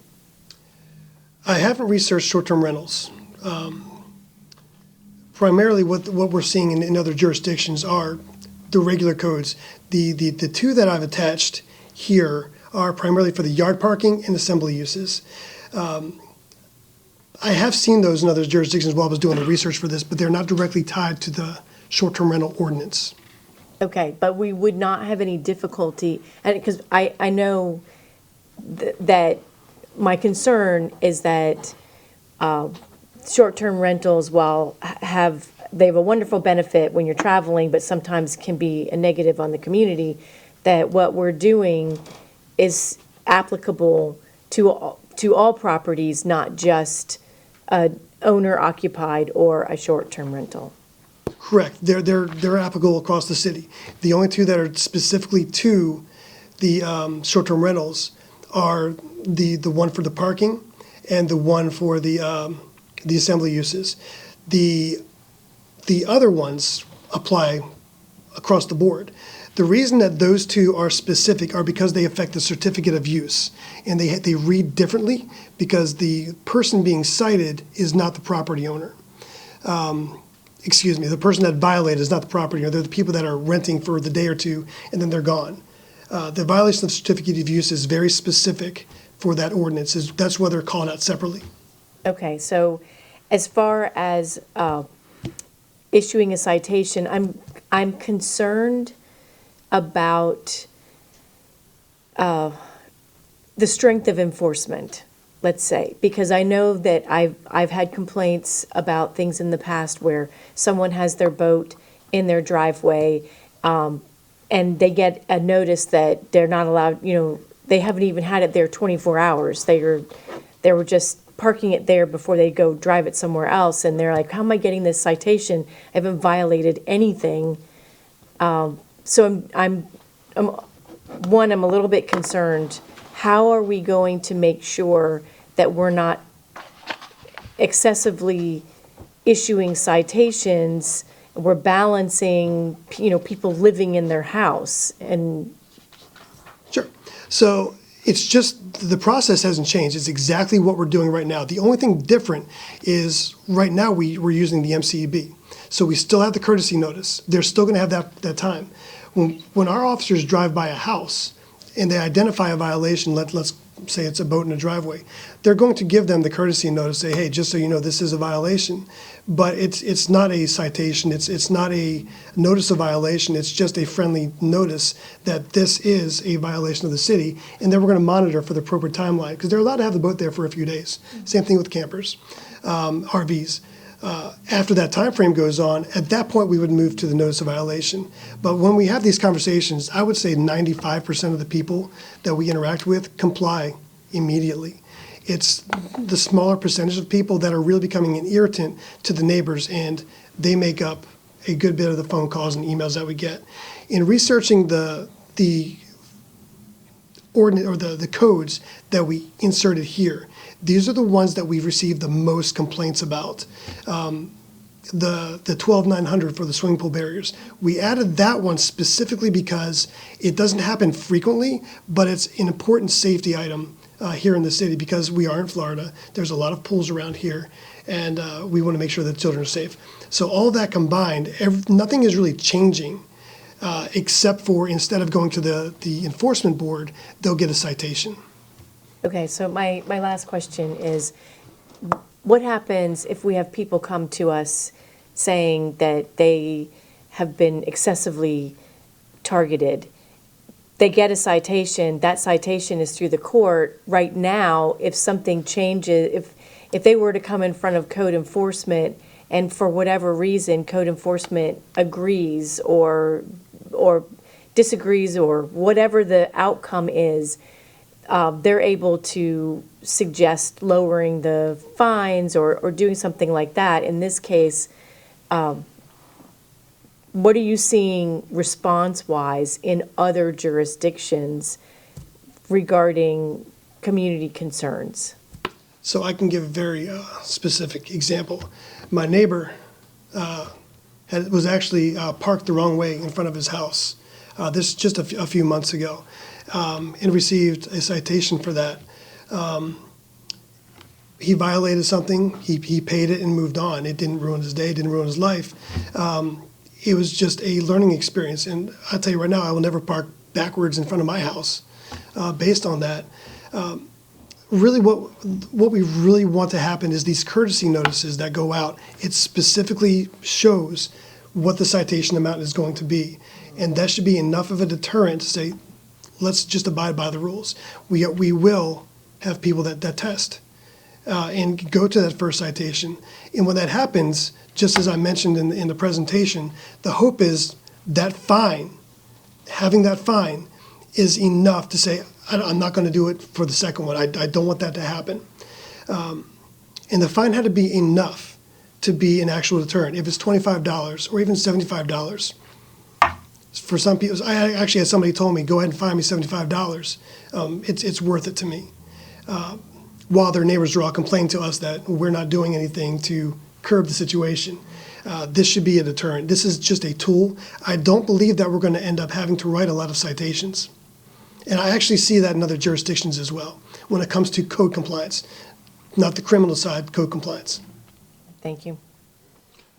Councilmember Kravitz, anything? Any questions? I have a couple. So help me make sure I understand this correctly, Mr. Shank. So we have the Schedule 2 and the Schedule 4 violations. Will the citation program completely take over and become the new mechanism of enforcement for these violations, or will we simultaneously use our current code board procedure that we've used for years, and concurrently at the same time we're using the citation program for other? Is that how this would work? The intention for these specific codes that we've introduced tonight is to use them for specifically for the citations and pull them away from the board. It's still an option. We can do that. And there may be a time that we would revert to that. But for consistency and making sure that we're not treating somebody differently than we would somebody else, we're going to be consistent about that. So we would move to, for grass or commercial vehicles is a big one. Somebody parks a semi-truck in front of their house and we're getting all the phone calls.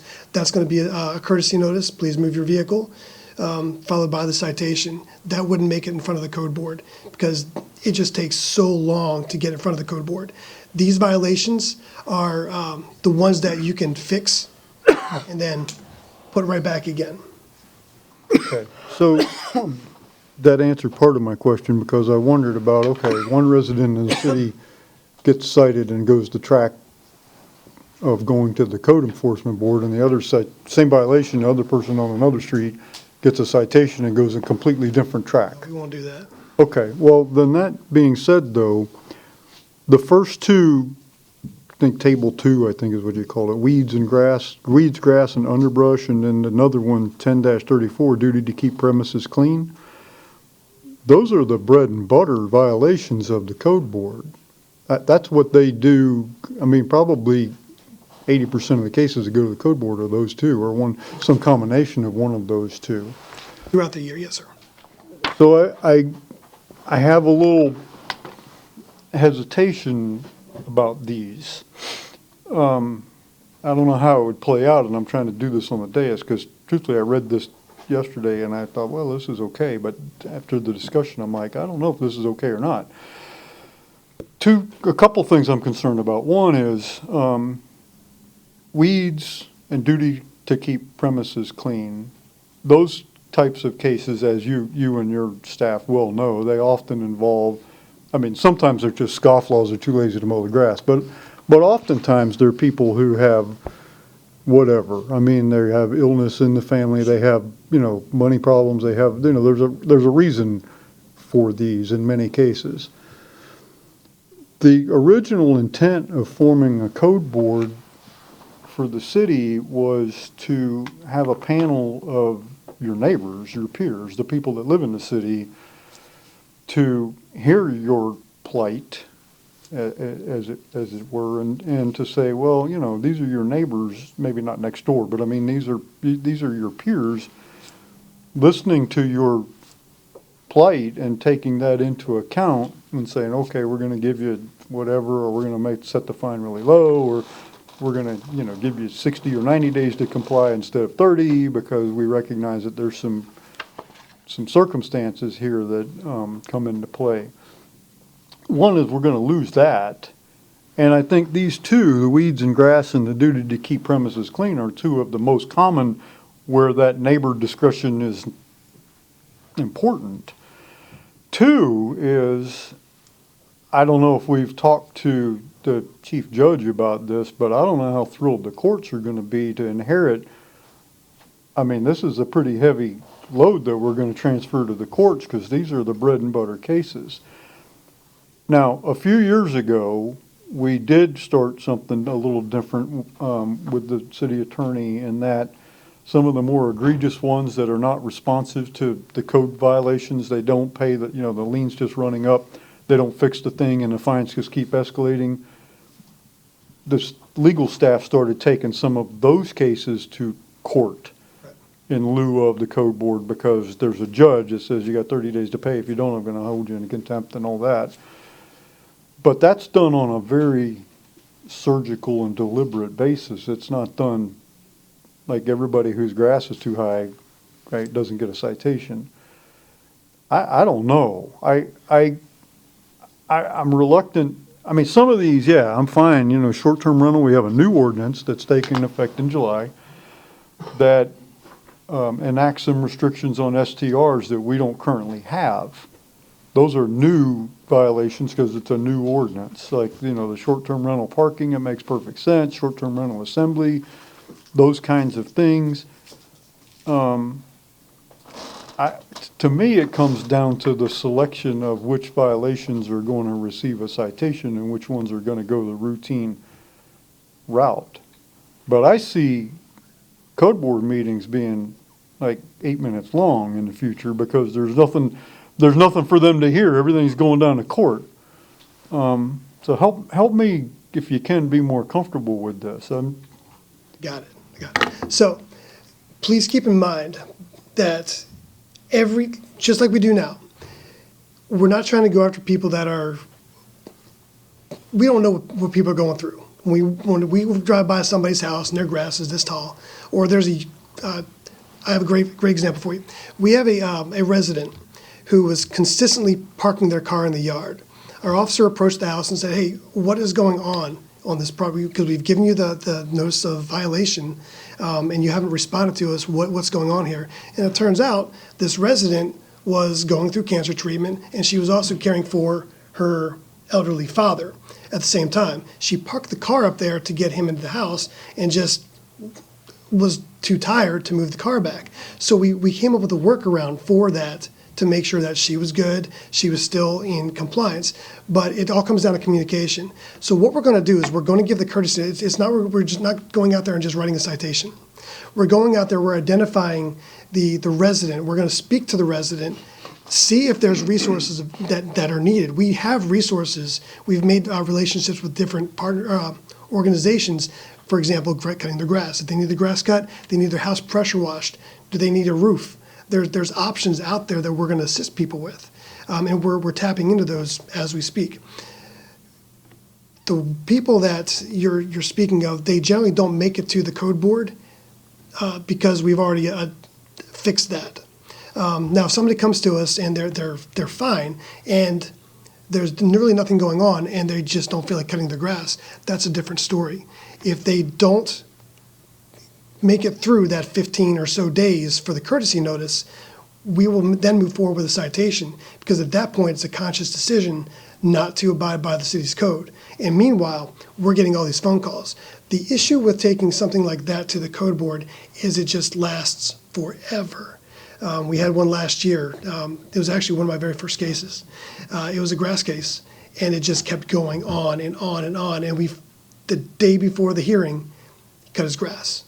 And then 2 weeks later, grass is growing again. We just repeated the cycle. So the citation really, we're not going out there going after people. We're giving the courtesy notice and giving plenty of time. We're giving resources and assistance. We're trying to make that contact, just like we're doing now. So please don't think that this is going to have us going out there and just, I got you. Okay, so I hear what you're saying, but that's not what I'm fundamentally talking about. You and your staff exercise very good judgment now you've described that in several scenarios, and I don't doubt it, because I know you guys, right? And I think all of us do. I understand that you use that discretion very wisely and judiciously now. When you go out there, you don't just whip out a notice of violation and send them to the code board now. So your use of discretion is going on now. It's going to continue to go on under a citation program. It's just what ultimately happens when you're at the end of the discretion. You got to do something.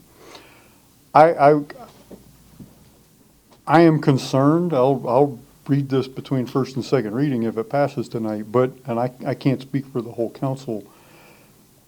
I am concerned about the selection of what gets a citation and what doesn't.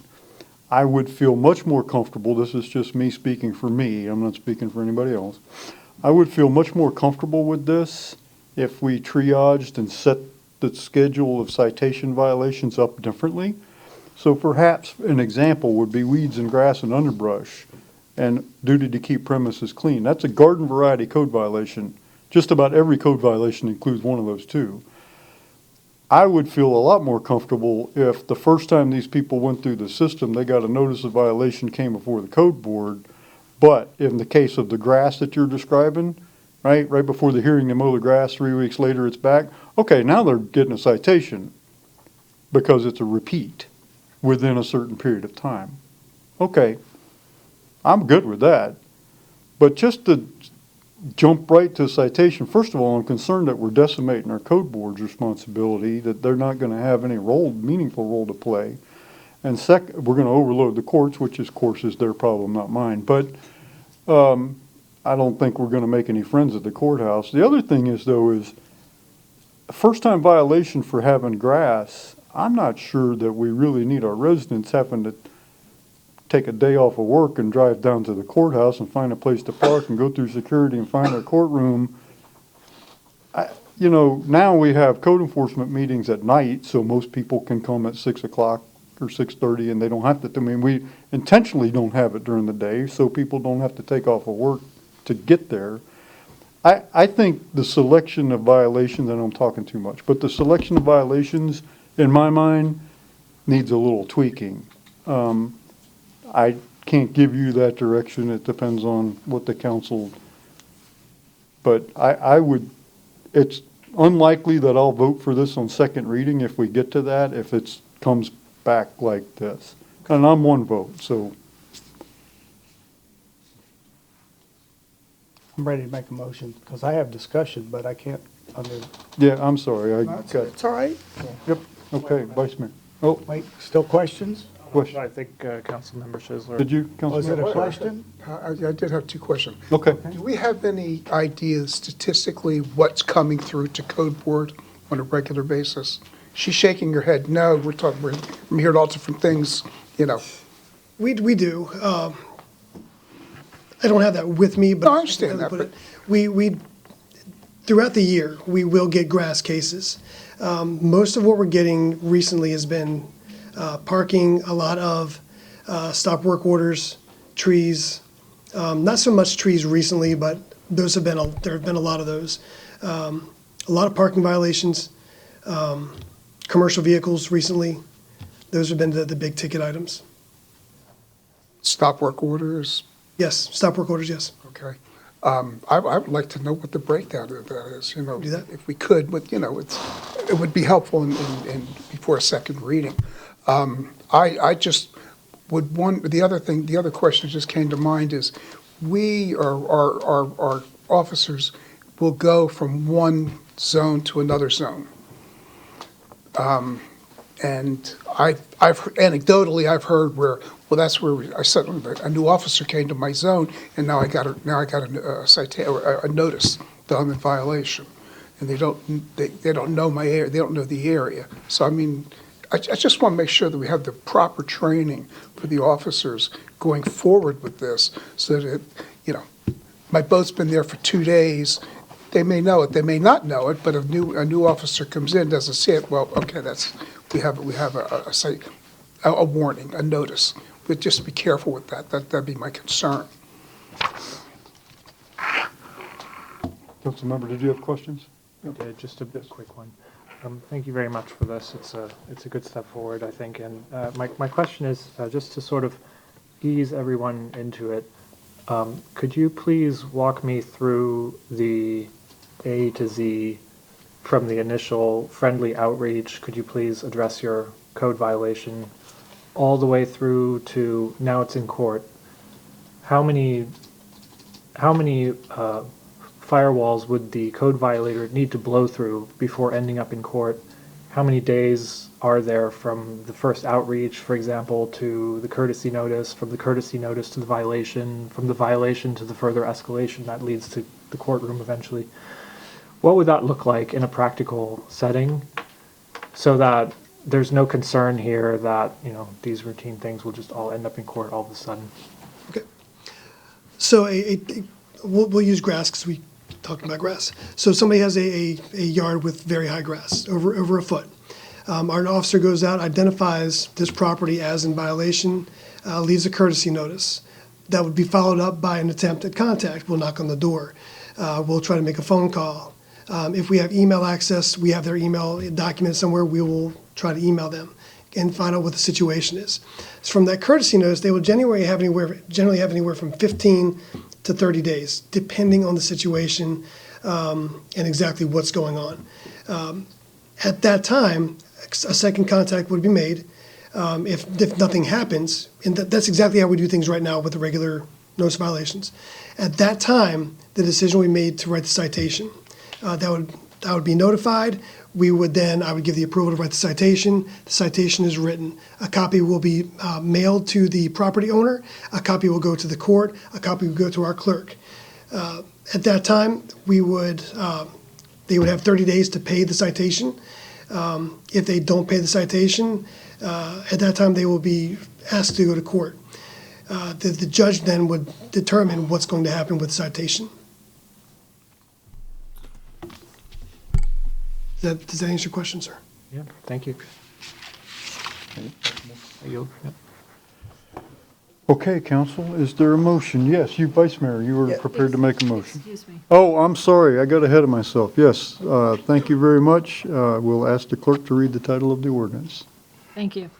An ordinance of the City Council of Temple Terrace, Florida, amending the City of Temple Terrace Code of Ordinances, Chapter 1, General Provisions, Article 2, Code Enforcement, Division 3, Supplemental Enforcement Procedures, by amending Section 1-104, subsection D, by amending Section 1-105, subsection B, and by creating Section 1-105, subsection D, providing for the severability, providing for conflicts, providing for inclusion in the Temple Terrace Code of Ordinances, providing an effective date. Thank you, Madam Clerk. Vice Mayor. Yes, thank you. Move to approve on first reading an ordinance amending Section 1-104, Enforcement Procedures, and 1-105, Schedule of Violations and Penalties. Second. Motion is second. Discussion of the motion. Yes. Council membership. Oh, Vice Mayor. Yeah, thank you. Okay. Mr. Mayor, I heard what you're saying about some of the violations. To me, there's a big difference between the grass ordinance and premises clean. Grass ordinance is very cut and dried.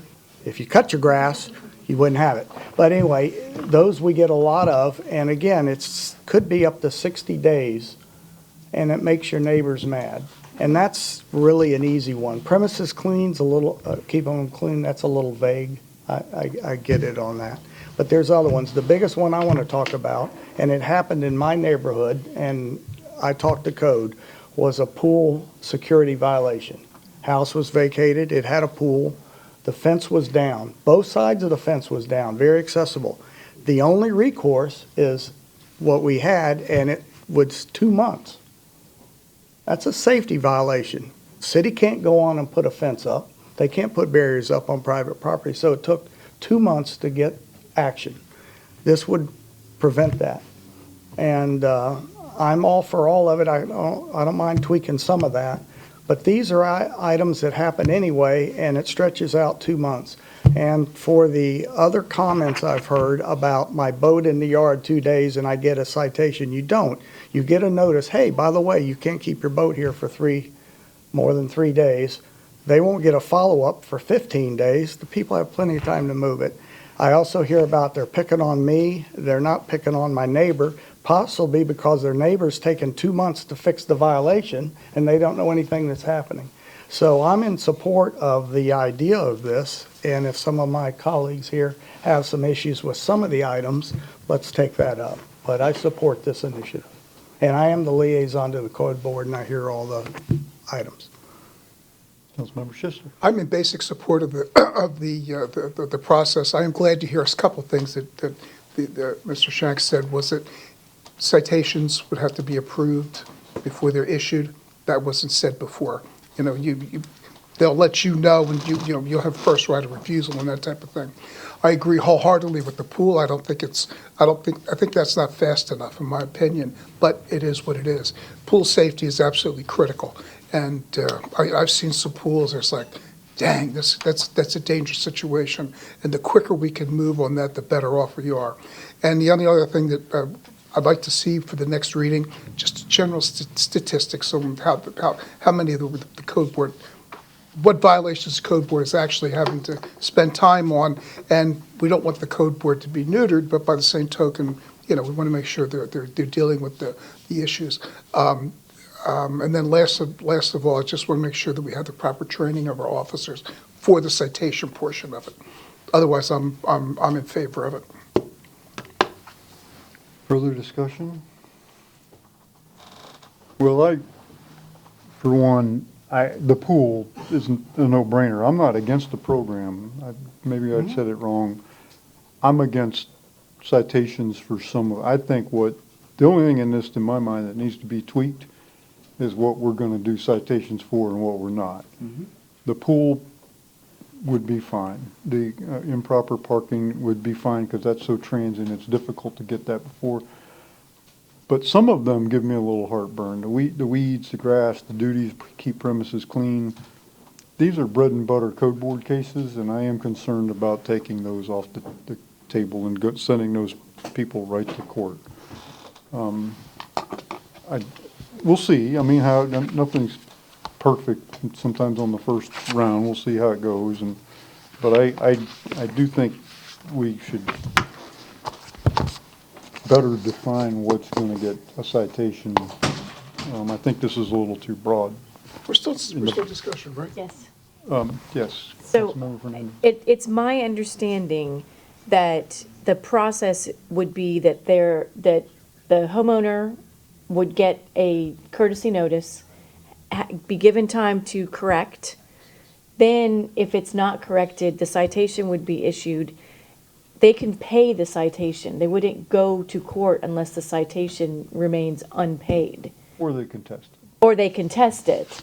And that's my only concern, is the ability to contest something when I do know that there are people that have had, whether it's true or not, the perception of the experience where they felt singled out by code enforcement or something else. But these are not items that I am concerned about with regard to a citation. For one thing, the weeds and the grass now, I mean, I don't pay my lawn service. I feed them. And they don't do an awesome job sometimes.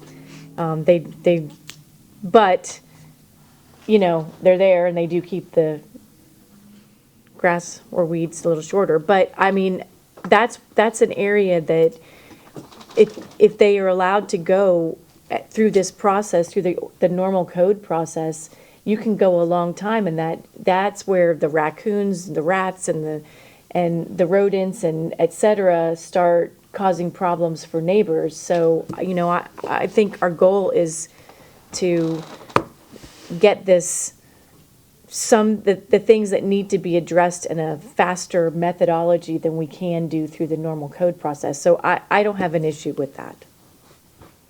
Councilmember Kravitz. I just have a comment. I don't think immediately when you contest it, and I could be wrong, so please, Director Shanks, correct me if I'm speaking incorrectly here, but when you contest it, you would be in an administrative process with the city at first. I don't think it would automatically go to court unless the city actually initiated a court proceeding. So we still have that, as far as I know, under our control. No, or am I if you mistaken? contest it, it's like set a court. Does it automatically, so by contesting it, it automatically is escalated to court? Yes. Okay, so maybe what we need to do is have an internal contestation process here where people can go to Director Shanks or something like that and work it out in that way for 10 days, 20 days, 30 days, whatever it may be.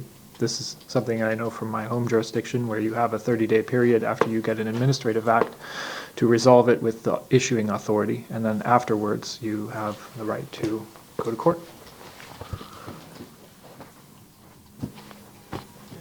Yes, please. The only problem with that is the way our code reads. It says the county court shall have jurisdiction over all violations governed in the division.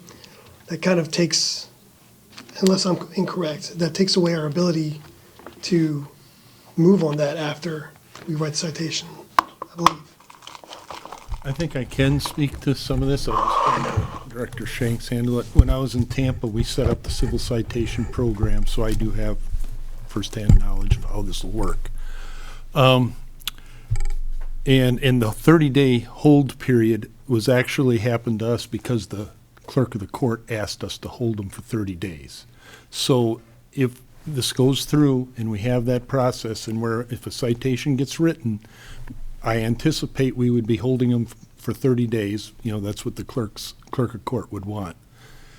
And perhaps during that 30 days before it gets sent, you know, they can either pay it, and perhaps we can set up some sort of process for Director Shanks or someone to review if someone wants to challenge it internally.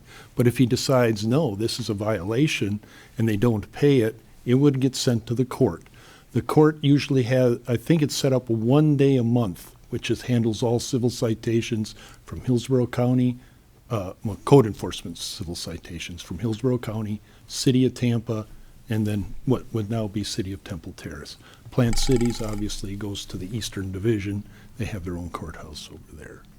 So I think we could probably create, and we'd have to look at it between first and second reading if this passes, to see whether we can have a process, a review process if someone asks for it, that would fit into the system and not become cumbersome and not also undercut the entire civil citation process. Makes a lot of sense to me. It's kind of like in Dr. Strangelove, where it doesn't make sense to have a doomsday machine if you don't tell anyone about it. So when they know they're about to go to court, they might be much more inclined to comply. Giving them a 30-day window where they can do that makes a lot of sense to me. And it sounds like it can be implemented administratively rather than in the statute. So I'll yield. Whatever. Okay, so we would, their appeal would be to Director Shanks, who approved the issuance of the citation in the first place. That's why I'm saying we'd have to kind of look at it between first and second. That's like appealing to the police chief for a citation that somebody got for speeding. No, I concur. I mean, that would be the only time that I think we could have an administrative review, unless we count the one prior to the civil citation being issued. Okay. I'm just trying to Yeah, help. I was going to say, since at least my take on us is that we don't disapprove of the program, there's just some items may not go. Can we, if approved tonight, can we as individuals send our comments into city manager of which items we think may not be appropriate for these citations? Like I know you probably don't want keep premises clean in there and some of the other ones. And then have that tweaked for second reading? Well, each of us are always free to interact with staff prior to second reading and say, you can't speak for council, obviously, no more than I can. But I mean, each of us can interact with staff and say, I'm not going to support this on second reading unless X or unless Y, or I would suggest maybe a conversation is better than just laying down, Sure. I want A, B, C, because, you know, these are very smart people, so maybe you think you want A, B, and C, but when you learn the rest of the story, you really want, you know, C, D, and F. You don't want A, B, C. So, but yeah, I mean, I tend to continue to say I think we should better tweak and define it. But ultimately, it's the council's decision, and if my ideas don't gain traction with the council, then that's so be it. I mean, that's the way it is. So I respect the decisions of the council. It doesn't have to always be my way, but I do think we ought to take a look at refining the list, but yes. One final comment. This won't come back until you settled all your issues with the clerk of the court, correct? I don't know who to ask on that. Come back for second reading, you mean? You have second reading, right? No, I think the plan would be if this passes and gets adopted, then we would be approaching the clerk of the court. In fact, the motion needs to be revised to include the second reading is going to be June 2nd. Okay. And we really need to call the question at this point. And I will make that revision to my motion. That the second reading, on June June 2nd. Second. And we have another second. Okay. All those in favor say aye. Aye. Aye. Opposed? No nays. This ordinance will appear for a second reading and public hearing on Tuesday, June the 2nd, 2026. Next is a second public hearing and second reading of ordinance 1595, rezoning property on the north side of Harney Road east of Davis Road, otherwise known as RZP 25-01. I will ask the city attorney to poll the council for ex parte communication, please. All right, thank you, Mayor. This being a quasi-judicial proceeding, I'm going to ask if any member of the city council has had communications with anyone regarding the matter coming before the city council this evening, and that would be item 12B. If you've had verbal communications, if you would disclose when, where, and with whom those communications occurred, as well as the sum and substance of those communications. And if you received written communications, if you would please disclose the form of the written communications, who sent you the communications, and the sum and substance of those communications. Councilmember Fernandez. I have none. I've had none. Chambers. Mayor Ross. I have none. I have had none. Schisler, and Councilmember Kravitz. None. Very good. In that case, I'll open the public hearing, and our esteemed city planner, Joe Moretta, is here to explain. Good evening, Mayor and council members. It's my pleasure or my privilege to be able to present this rezoning modification for RZP 2501. It's the second reading, as the mayor indicated. And I think I have it. There we go. Just to recap where we were at the first hearing, this is a request to modify an existing plan development that's located on Harney Road, about 245 east of Davis Road. This is an existing plan development known as Point Plaza. It includes 4 lots, as you can see on the graphic. It allows up for 110,000 square feet, most of which is in a 109,000 square foot shopping center that's located on Lot 4. The subject we're talking about is Lot 3, which is further down to the south, abutting Lot 4, and it's outlined in red on your graphic. The applicant's proposing to revise that lot to add an additional 30,000 square feet of limited light industrial, commercial use, and the applicant has agreed to not have any outdoor storage in this area. In terms of the existing plan development entitlements, the northern portion of the plan development includes lots 1, 2, and 4. Only lot 4 is developed. Lots 1 and 2 are vacant out parcels. Lot 4 contains approximately 109,000 square feet of the 110 that's allocated for the plan development. Lot 3 is a vacant redevelopment pad. It's about 3.9 acres, and a portion of it serves as a master retention area for the overall plan development. Getting on to the conceptual plan on Lot 3, the project is proposed in accordance with light industrial development standards. The property is located in the Community Mixed Use 12 land use category in the comprehensive plan, which allows consideration for these types of uses. And the conceptual plan proposes 2 buildings, 15,000 square feet each, for a total of 30,000 square feet. Moving on to the access, the Lot 3 will have access via Davis Road and Harney Road. Both of them are county roadways. Hillsborough County is reviewing the access management, and you'll have another look at this as part of the final site plan review for Lot 3. In terms of the Planning Commission review, your Planning Commission found this to be consistent with a comprehensive plan for Temple Terrace. And in terms of city staff, we believe the proposal is compatible with existing planned industrial and commercial uses in the area. The proposal, as I mentioned, is also consistent with a comprehensive plan, and City Council will have another look at this when it comes before them in terms of the final site plan review. And staff is recommending approval with conditions. The conditions were provided in the agenda material. I'm available for questions, and also the engineer of record is also here. If there are questions you want to ask of him or me, I'm here. Thank you, Mr. Moretta. Are there members of the public who wish to comment on this item? Seeing none, council member questions? Are there questions? If there are no questions, I will close the public hearing and ask the clerk to read the title of the ordinance.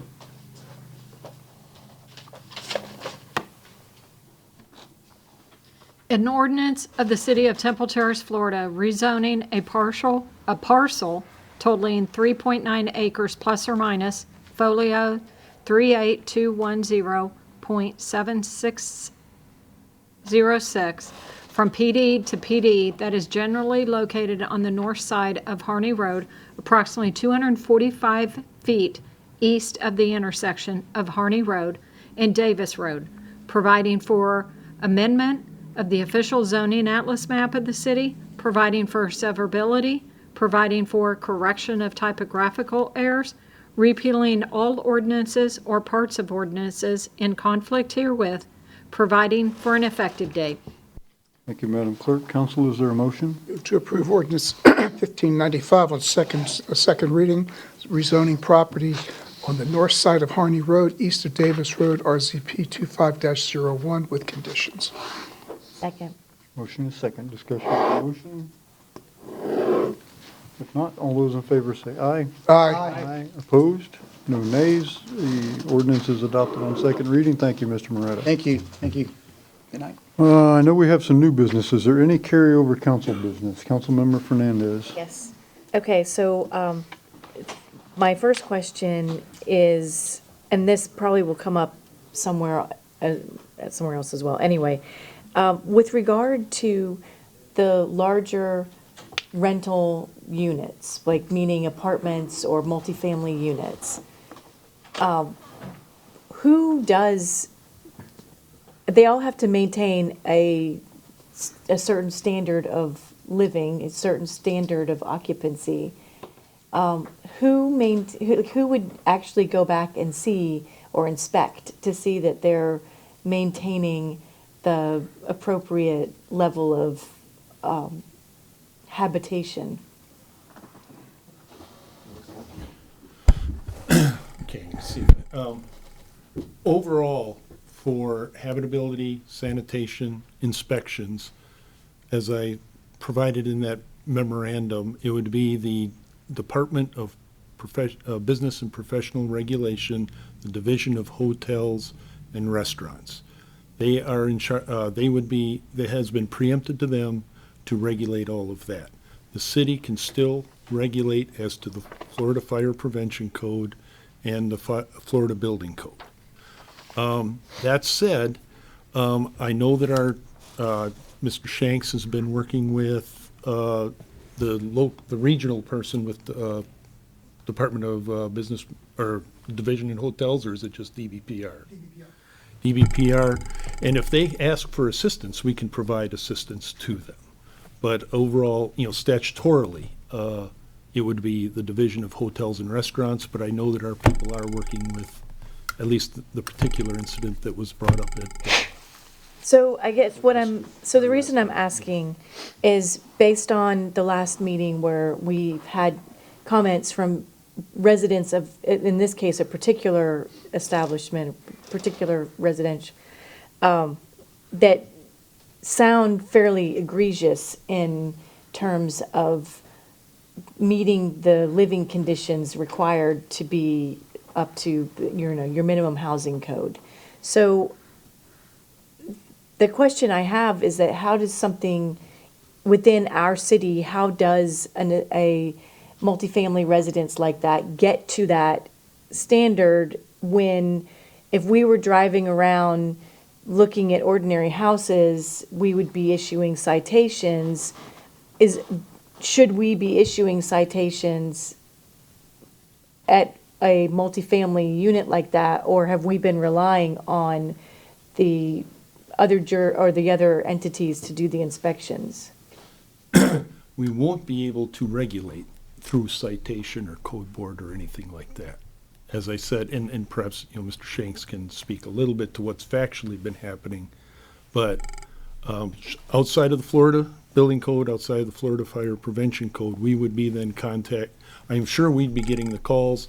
I believe that our department always goes out and investigates, and if it requires regulation, they would be contacting DBPR.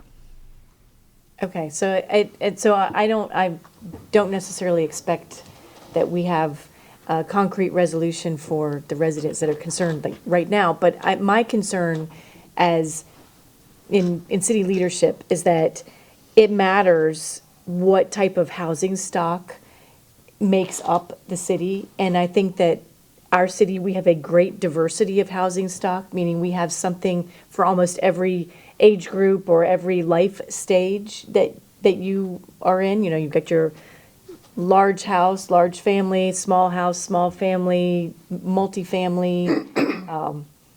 And it concerns me to have multifamily or any house, any residence, but multifamily in this case, that's exhibiting such a diminished level of meeting the minimum housing standard. And I mean, personally, if I were in that situation, I wouldn't rent there. That maybe should be driving some of this, but I guess I'm just concerned that we, the city, don't necessarily have a mechanism to help maintain our expectation. We've just finished a full discussion about code enforcement, and we don't seem to have a mechanism to maintain that level of expectation in a multifamily residence. City manager. So I appreciate the question. I understand the preemption piece, but I just want to make it clear, one of the benefits of living in a community our size that we've always prided ourselves on is the fact that we can offer services more directly to people than the county, for example, or the state. So within 24 hours of the last council meeting, Director Shanks and his team, members of his team, were out on this property, talked to the property owner, understood the property owner is making significant improvements to the plumbing of all the buildings. This is the largest property in the city, second largest taxpayer in the city. A lot of buildings, and they're changing out the copper piping for their facilities, putting in valves and things like that. So that explains some of the water disruptions that have been happening, because there was only basically one valve per building historically here. So if there was a unit and you had to replace a water heater, our understanding is they'd shut off the water to the entire building, and that was probably likely historically why people would experience some of these shutoffs. Now the shutoffs are being programmed to replace the copper piping and put in the valves and just bring it up to a higher standard. So that was clarified. Mr. Shanks also went into the one or two units of the people that were here at the meeting, looked at the issues that they raised. If he found anything there that he felt would fall under the purview of DPPR in terms of a violation, I'm sure as he's expressed here today, he'll make the link. He'll try to advocate for our residents, even if we don't have the authority to issue citations. Our code office, and we've expressed this to council, under Mr. Shank's leadership, we've been thinking about changing the name of code compliance to neighborhood services, because again, this is a service. Even though we don't have the regulatory authority, if we can help, we'll help. And that's what he's trying to do. Okay. And then I want to ask you about the noise issue that was brought up in public comment. And I am aware of it. It's a question I asked you at the previous meeting, and I did not know. So just for full disclosure, I've been there to that shopping center. I have heard the noise, and it is not a pleasant sound. It's loud. I don't know what we can do about if there's a volume during the daytime as well. But I can see, like, I would personally not have chosen to eat at that restaurant, given the sound, given the volume, and I wouldn't have wanted to be next door to it, just because it was just so loud. So I could understand, so I don't know what we can do with that in the daytime.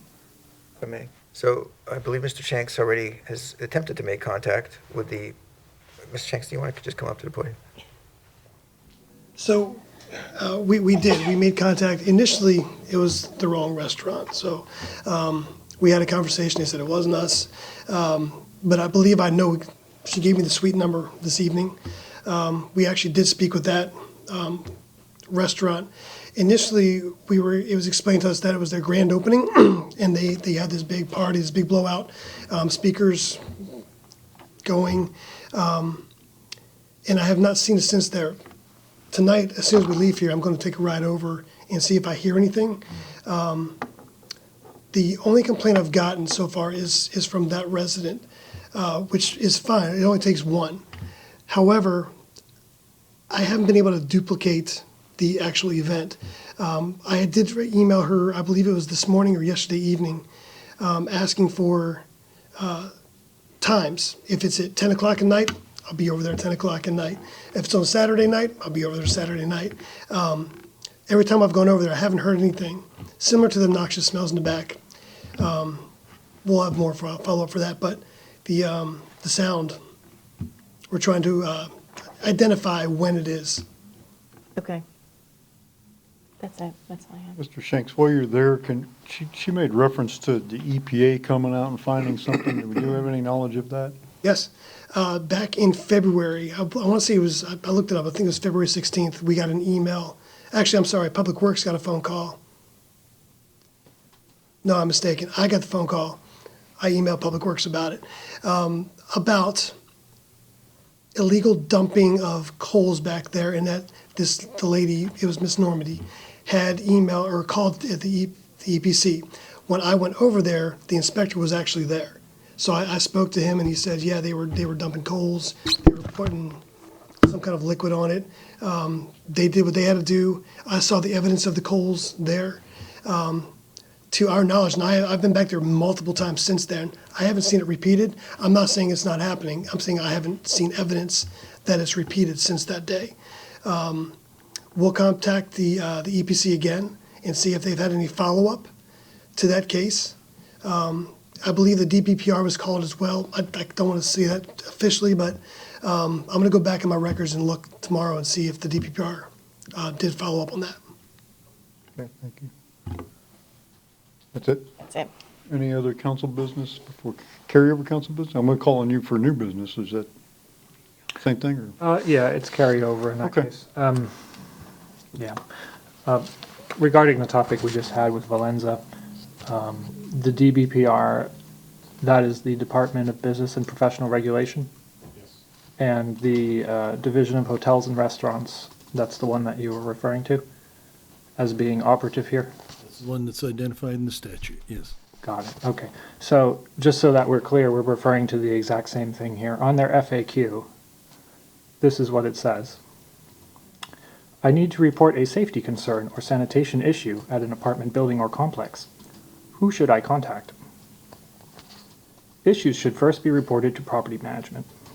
If the issue is not subsequently resolved in a reasonable manner, please let the Division of Hotels and Restaurants know so it can review the circumstances. Complaints arising from violations of the Florida Building Code or Florida Fire Protection Code may be addressed by contacting the appropriate local government office. So I find it a little bit strange to hear that. What did you just say? He said that. Yeah. He said that. The local government office is us. He just said He that. said he acknowledged that. And I'm hearing now that we are preempted from having any regulations on this. And I went and I looked, and Tampa regulates apartment complexes. So I don't understand why we're always in the situation that Tampa can do things that we can't do. And I remember this exact same discussion coming up about short-term rentals, that we can't regulate it when other cities do. Regulate short-term rentals. Yeah, we discovered that together, and it was a difficult process. And if I may just finish what I'm saying. So again, we're running into a situation here where we're being given advice that we cannot do things that many other cities in Florida do, demonstrably, and which the DBPR itself says that we should be able to do, and that people should refer their complaints to us as the local government office. So all of that I find to be incredibly confusing. And if your reading is correct, then we have a situation where we are supposed to send things to DBPR. DBPR says that they have to send things to us. So there's a regulatory void here. It's a catch-22 where nobody is responsible, even though in our largest neighboring jurisdiction, these kinds of regulations and inspections already exist. So, Mr. City Attorney. Again, as in the email that I sent out, and I believe I clearly said tonight, You did. we can regulate the Florida Building Code and the Florida Fire Prevention Code. It's the sanitation and habitation issues that have been preempted to the state. habitability and sanitation are in the Florida Building Code. Habitability is a core element of the Florida Building Code, and our current building director, who I think is Dallas Foss, has the right to intervene on that basis under Florida statute right now. I'm not exactly sure how to handle that. I mean, respond to that. I mean, by sanitation and habitation, I mean, I remember questions or comments being about the condition of the carpet, mold, issues along those lines would fall under the habitation and sanitation that we would not be able to regulate.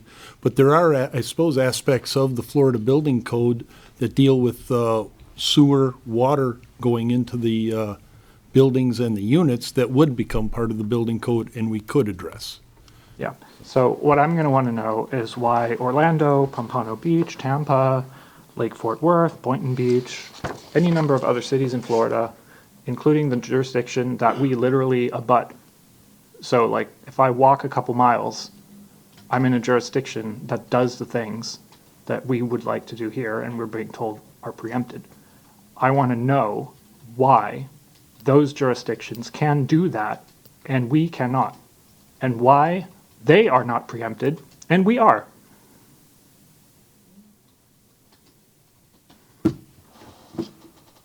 If it's the desire of the council to have me check, I know that when I worked at the city of Tampa, we were unable to regulate the sanitation, habitation, and inspection of apartment complexes more than 4 units. How do you explain that Tampa does inspections then?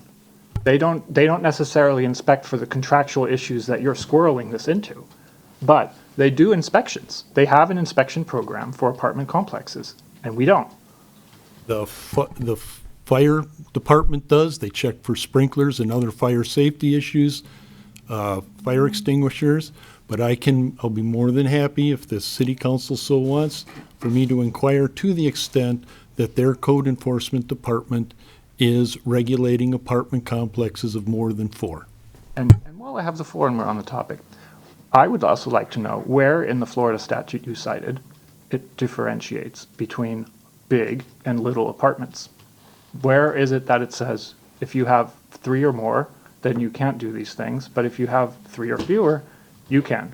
So that is the other one that I find a little strange, because I did not find that in the statute, that large landlords are treated more leniently than small landlords. I'm pretty sure I cited that in the email itself with the... Oh, I guess I'll have to read it again, but it didn't appear to me. Well, go ahead and look it up, Mr. Mueller. Well, actually, let me do it off of here because I'm having trouble with the duo.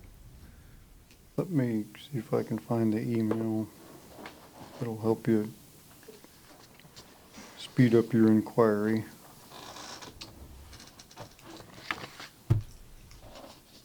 That's all my old business, by the way, so I yield my time. Okay, well, let's get to the bottom of it.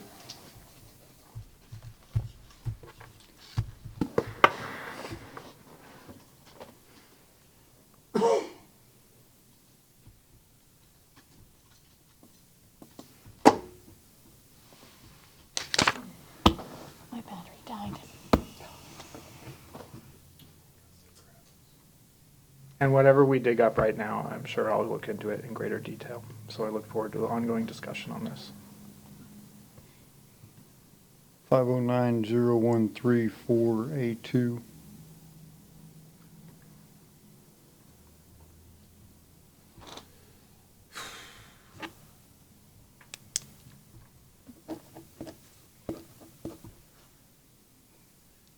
All right. As I said in my email, I got it right here.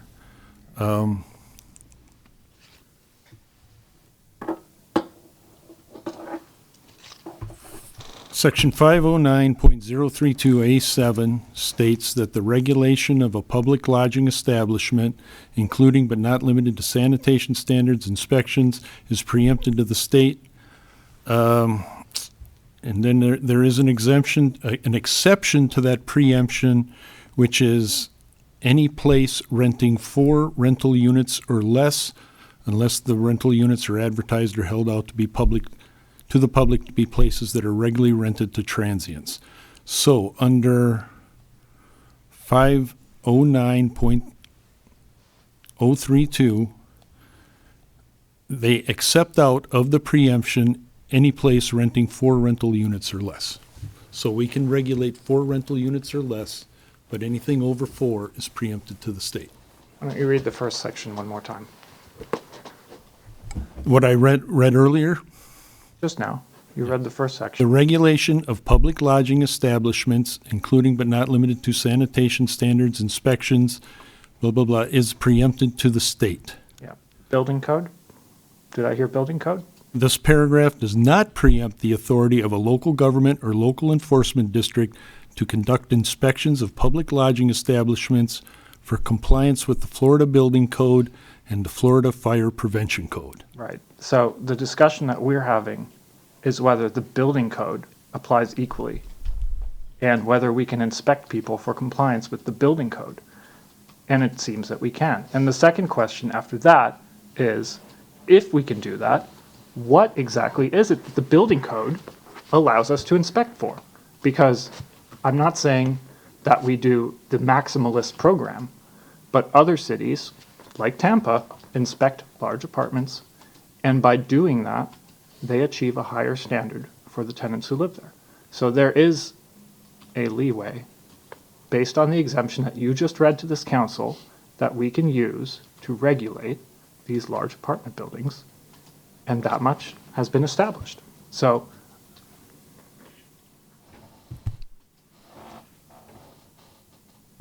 I'm not sure how to respond. I've said several times we can regulate using the Florida Building Code. Right. Now, as to what extent our building official is going to be able to go in and regulate and what falls under the building code and what does not, I would leave that to our building official. yeah, I agree. And I think that we should explore it. So I'd like to do that at some point. I'm not going to make a motion on this tonight, but I think it's clear that there is a scope that we can use to regulate. Other cities do so as well. I'm not advocating for a maximalist program, but completely exempting them, as we also do right now, is maximalist in the opposite direction. So I've said my piece on this. I will yield my time.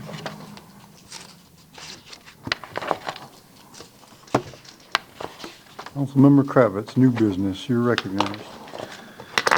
Thank you, and I wish to apologize for BPAC specifically on this one. I wanted to bring up this motion before I went into the other item, but since it was holdover business, I was obliged to bring it up previously. I apologize for that. This is the most important motion that I'm going to make tonight, so I just want to put that out there. And I do have 2 other items of new business as well after this, but I'll save it for later.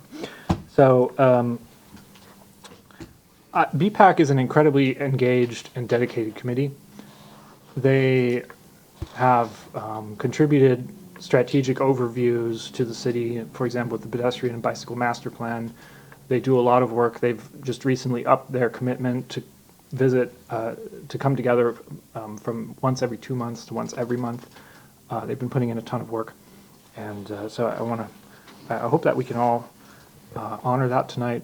And so I'd just like to make the motion now that we move forward Mr. Buffington's proposal here, and we ask staff to evaluate the regulatory landscape that's available and make a recommendation to improve bicycle facilities at end of transit, and that the staff can coordinate with the committee during the process of doing that review, and that they will also consult with the committee's draft materials while doing that.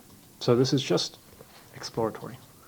I just want to see whether there's anything we can do to make bicycle transit a little easier here in Temple Terrace, and whether we are at the state of the art, especially as it relates to any other jurisdictions that are around us when it comes to what we require of developers.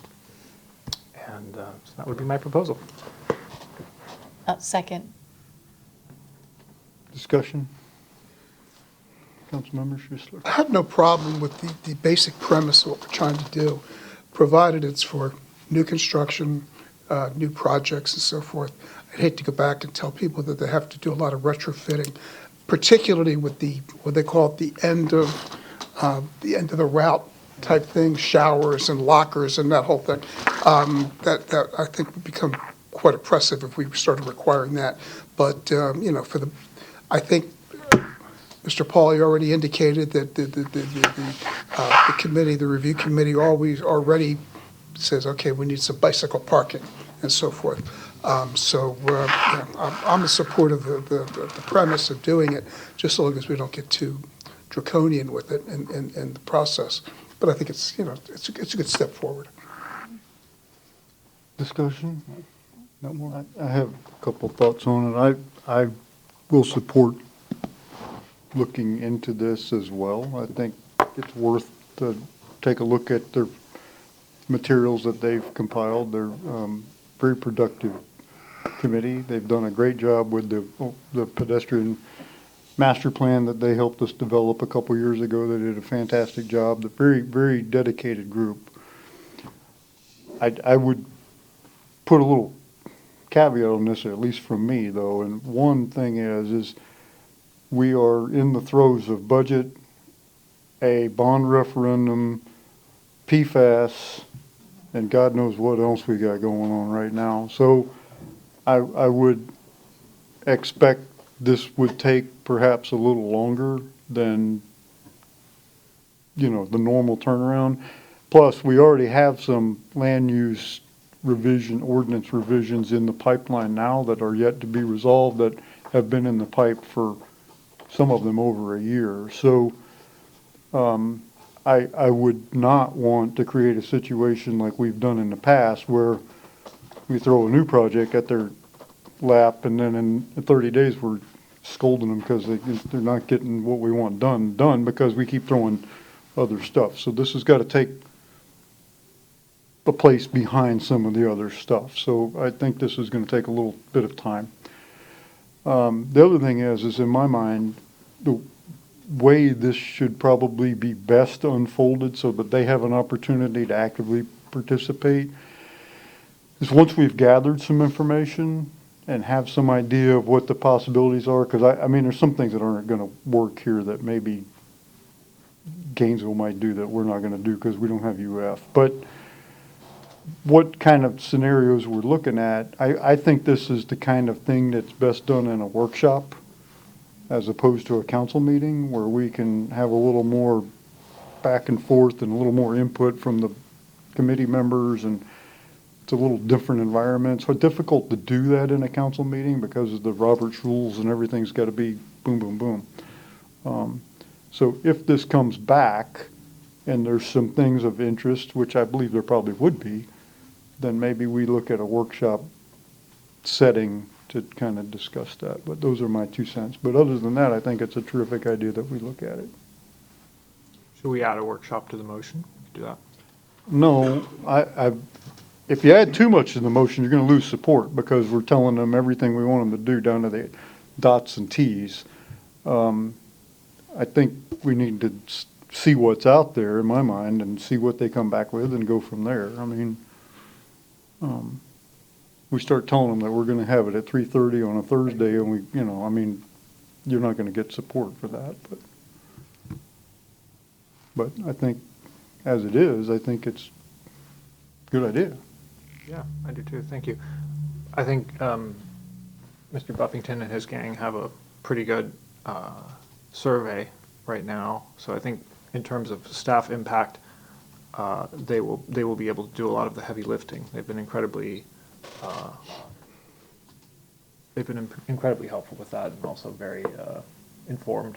So I think if staff would like to get any drafts or work with them on putting together a legislative proposal, I'm pretty certain that they'd be able to do that, and then that would mitigate any time spent on it by staff on other tasks. All those in favor say aye. Aye. Opposed? No nays. Any other new business to come before the council? Vice Mayor. Mr. Kravitz said he had a couple more items. Councilmember Kravitz, I'm sorry. Just two really short ones. First of all, Sunnyside Road. Second of all, Tico and the Peninsula. I just wanted to know where we're at on the Sunnyside Road complete streets topic. I know there was a workshop that was coming up, or a town hall or a community meeting or something along those lines at some point. And the other one is just on Sunday, a line fell down behind one of my neighbor's houses on Brentwood, and 1,000 homes lost power. So this is the same thing that I've mentioned multiple times previous, which is that the entire peninsula is dependent on a single power source, and when that power source fails, 1,000 homes have no power. And after the hurricane previously, they had no power, 1,000 homes, for over a week. In November, I was going back and forth a little bit with Joel Brown at TECO, which was a contact that the city manager kindly gave me. And I know that he promised a hardening study. And I just want to, I want to really, this is basically an appeal for support to all four of you. Please take that issue seriously. 1,000 homes lose power every time there's a tiny problem down there. It's consistent. It's happened several times already this year, and we're not even in the storm season. And whatever pressure we can exercise on TECO informally, we need to do that, because it's literally a single critical point of failure. 1,000 homes lose power every time there's any issue with it. So that's all I got. I do have a question about that. Councilmember Fernandez. So my understanding is that Tampa Electric is supposed to be undertaking moving all of these lines that are in people's backyards out to the street side to make it easier to do repairs. Is that happening now, or is this on hold, or? So they've got a resiliency plan that they had funding from the state a couple of years ago. And I think what I would imagine they're going to do, I can't swear to this, but I would think is not just take the lines from the back of the property. Is like, I'm one of the 1,000 homes that the council member was talking about. The lines run through the back of my property. I don't think they're planning just to take them from the back and move them to the front necessarily. I think their long-term plan is to bury these lines. They're just trying to do as much as they can within the limitations. Again, I'm not familiar with the limitations on in every year a work program. So they're making incremental improvements that way. I will follow up with Mr. Brown. I know that Councilmember Kravitz has as well, and I'll follow up with Mr. Brown as well about the specific issue and make sure that we can get an update as to the latest regarding the peninsula. Okay, that was it. On that point, Mayor, Vice Mayor, or Councilmember Schisley. would it be possible to just have Mr. Brown come in and address the council on what the issue and what they're doing it? And that way, rather than him getting 5 individual phone calls, we can express our concerns and in a public, on the record. I can certainly ask him.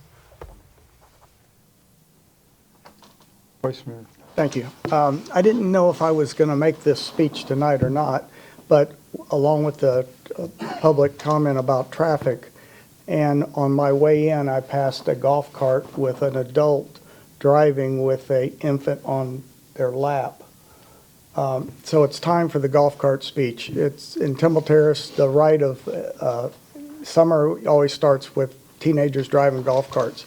And the golf cart I saw today coming in here tonight did not have a visible city sticker. I don't know if it did or not.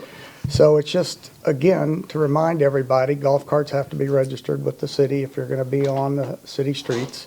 And we need to look at that. And we also, I'm asking council to see, with time permitting, if we could have put on our website or something to highlight that with golf carts. Because also state law, correct, Chief? People have to have a valid driver's license, correct? So 14-year-olds cannot drive a golf cart. So you don't have to come up. Are you looking? No, I'm writing everything down.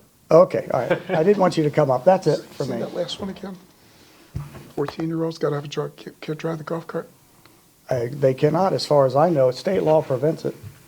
Not our law, state law. Okay. Other new business or board reports? City managers report. Thank you, Mr. Mayor, members of council. I just wanted to just remind you that you have the Q2, the second quarter reports in your backup this evening. Also, on May 19th, your agenda is remarkably light and also kind of heavy at the same time, because we basically have one item, which is the presentation from CHA. That'll be that evening. And we are starting budget. We have our first departmental budget meeting starting tomorrow, so we are getting into the thick of it right now as well. So I appreciate the consideration of staff resources are going to be tied up pretty heavy for the next few months now, but thank you for that.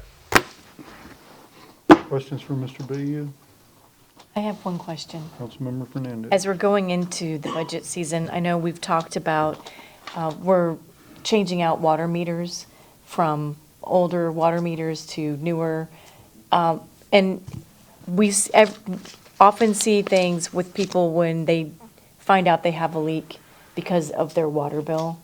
And I wondered if there's any way with the newer water meters to help identify when there are large outflows of water that seem unusual, so that we might be able to tell people sooner instead of them going a whole month and then getting a $2,000 water bill. What I can do is I can have our utility billing staff prepare an updated memo for the council regarding that issue, and I can distribute it to the council. Okay, thank you. Any other questions for Mr. Bahia? City attorney's report. I have no report. Any questions for the city attorney? Councilmember Kravitz. We have a lot of outstanding litigation. Has nothing happened on any of those?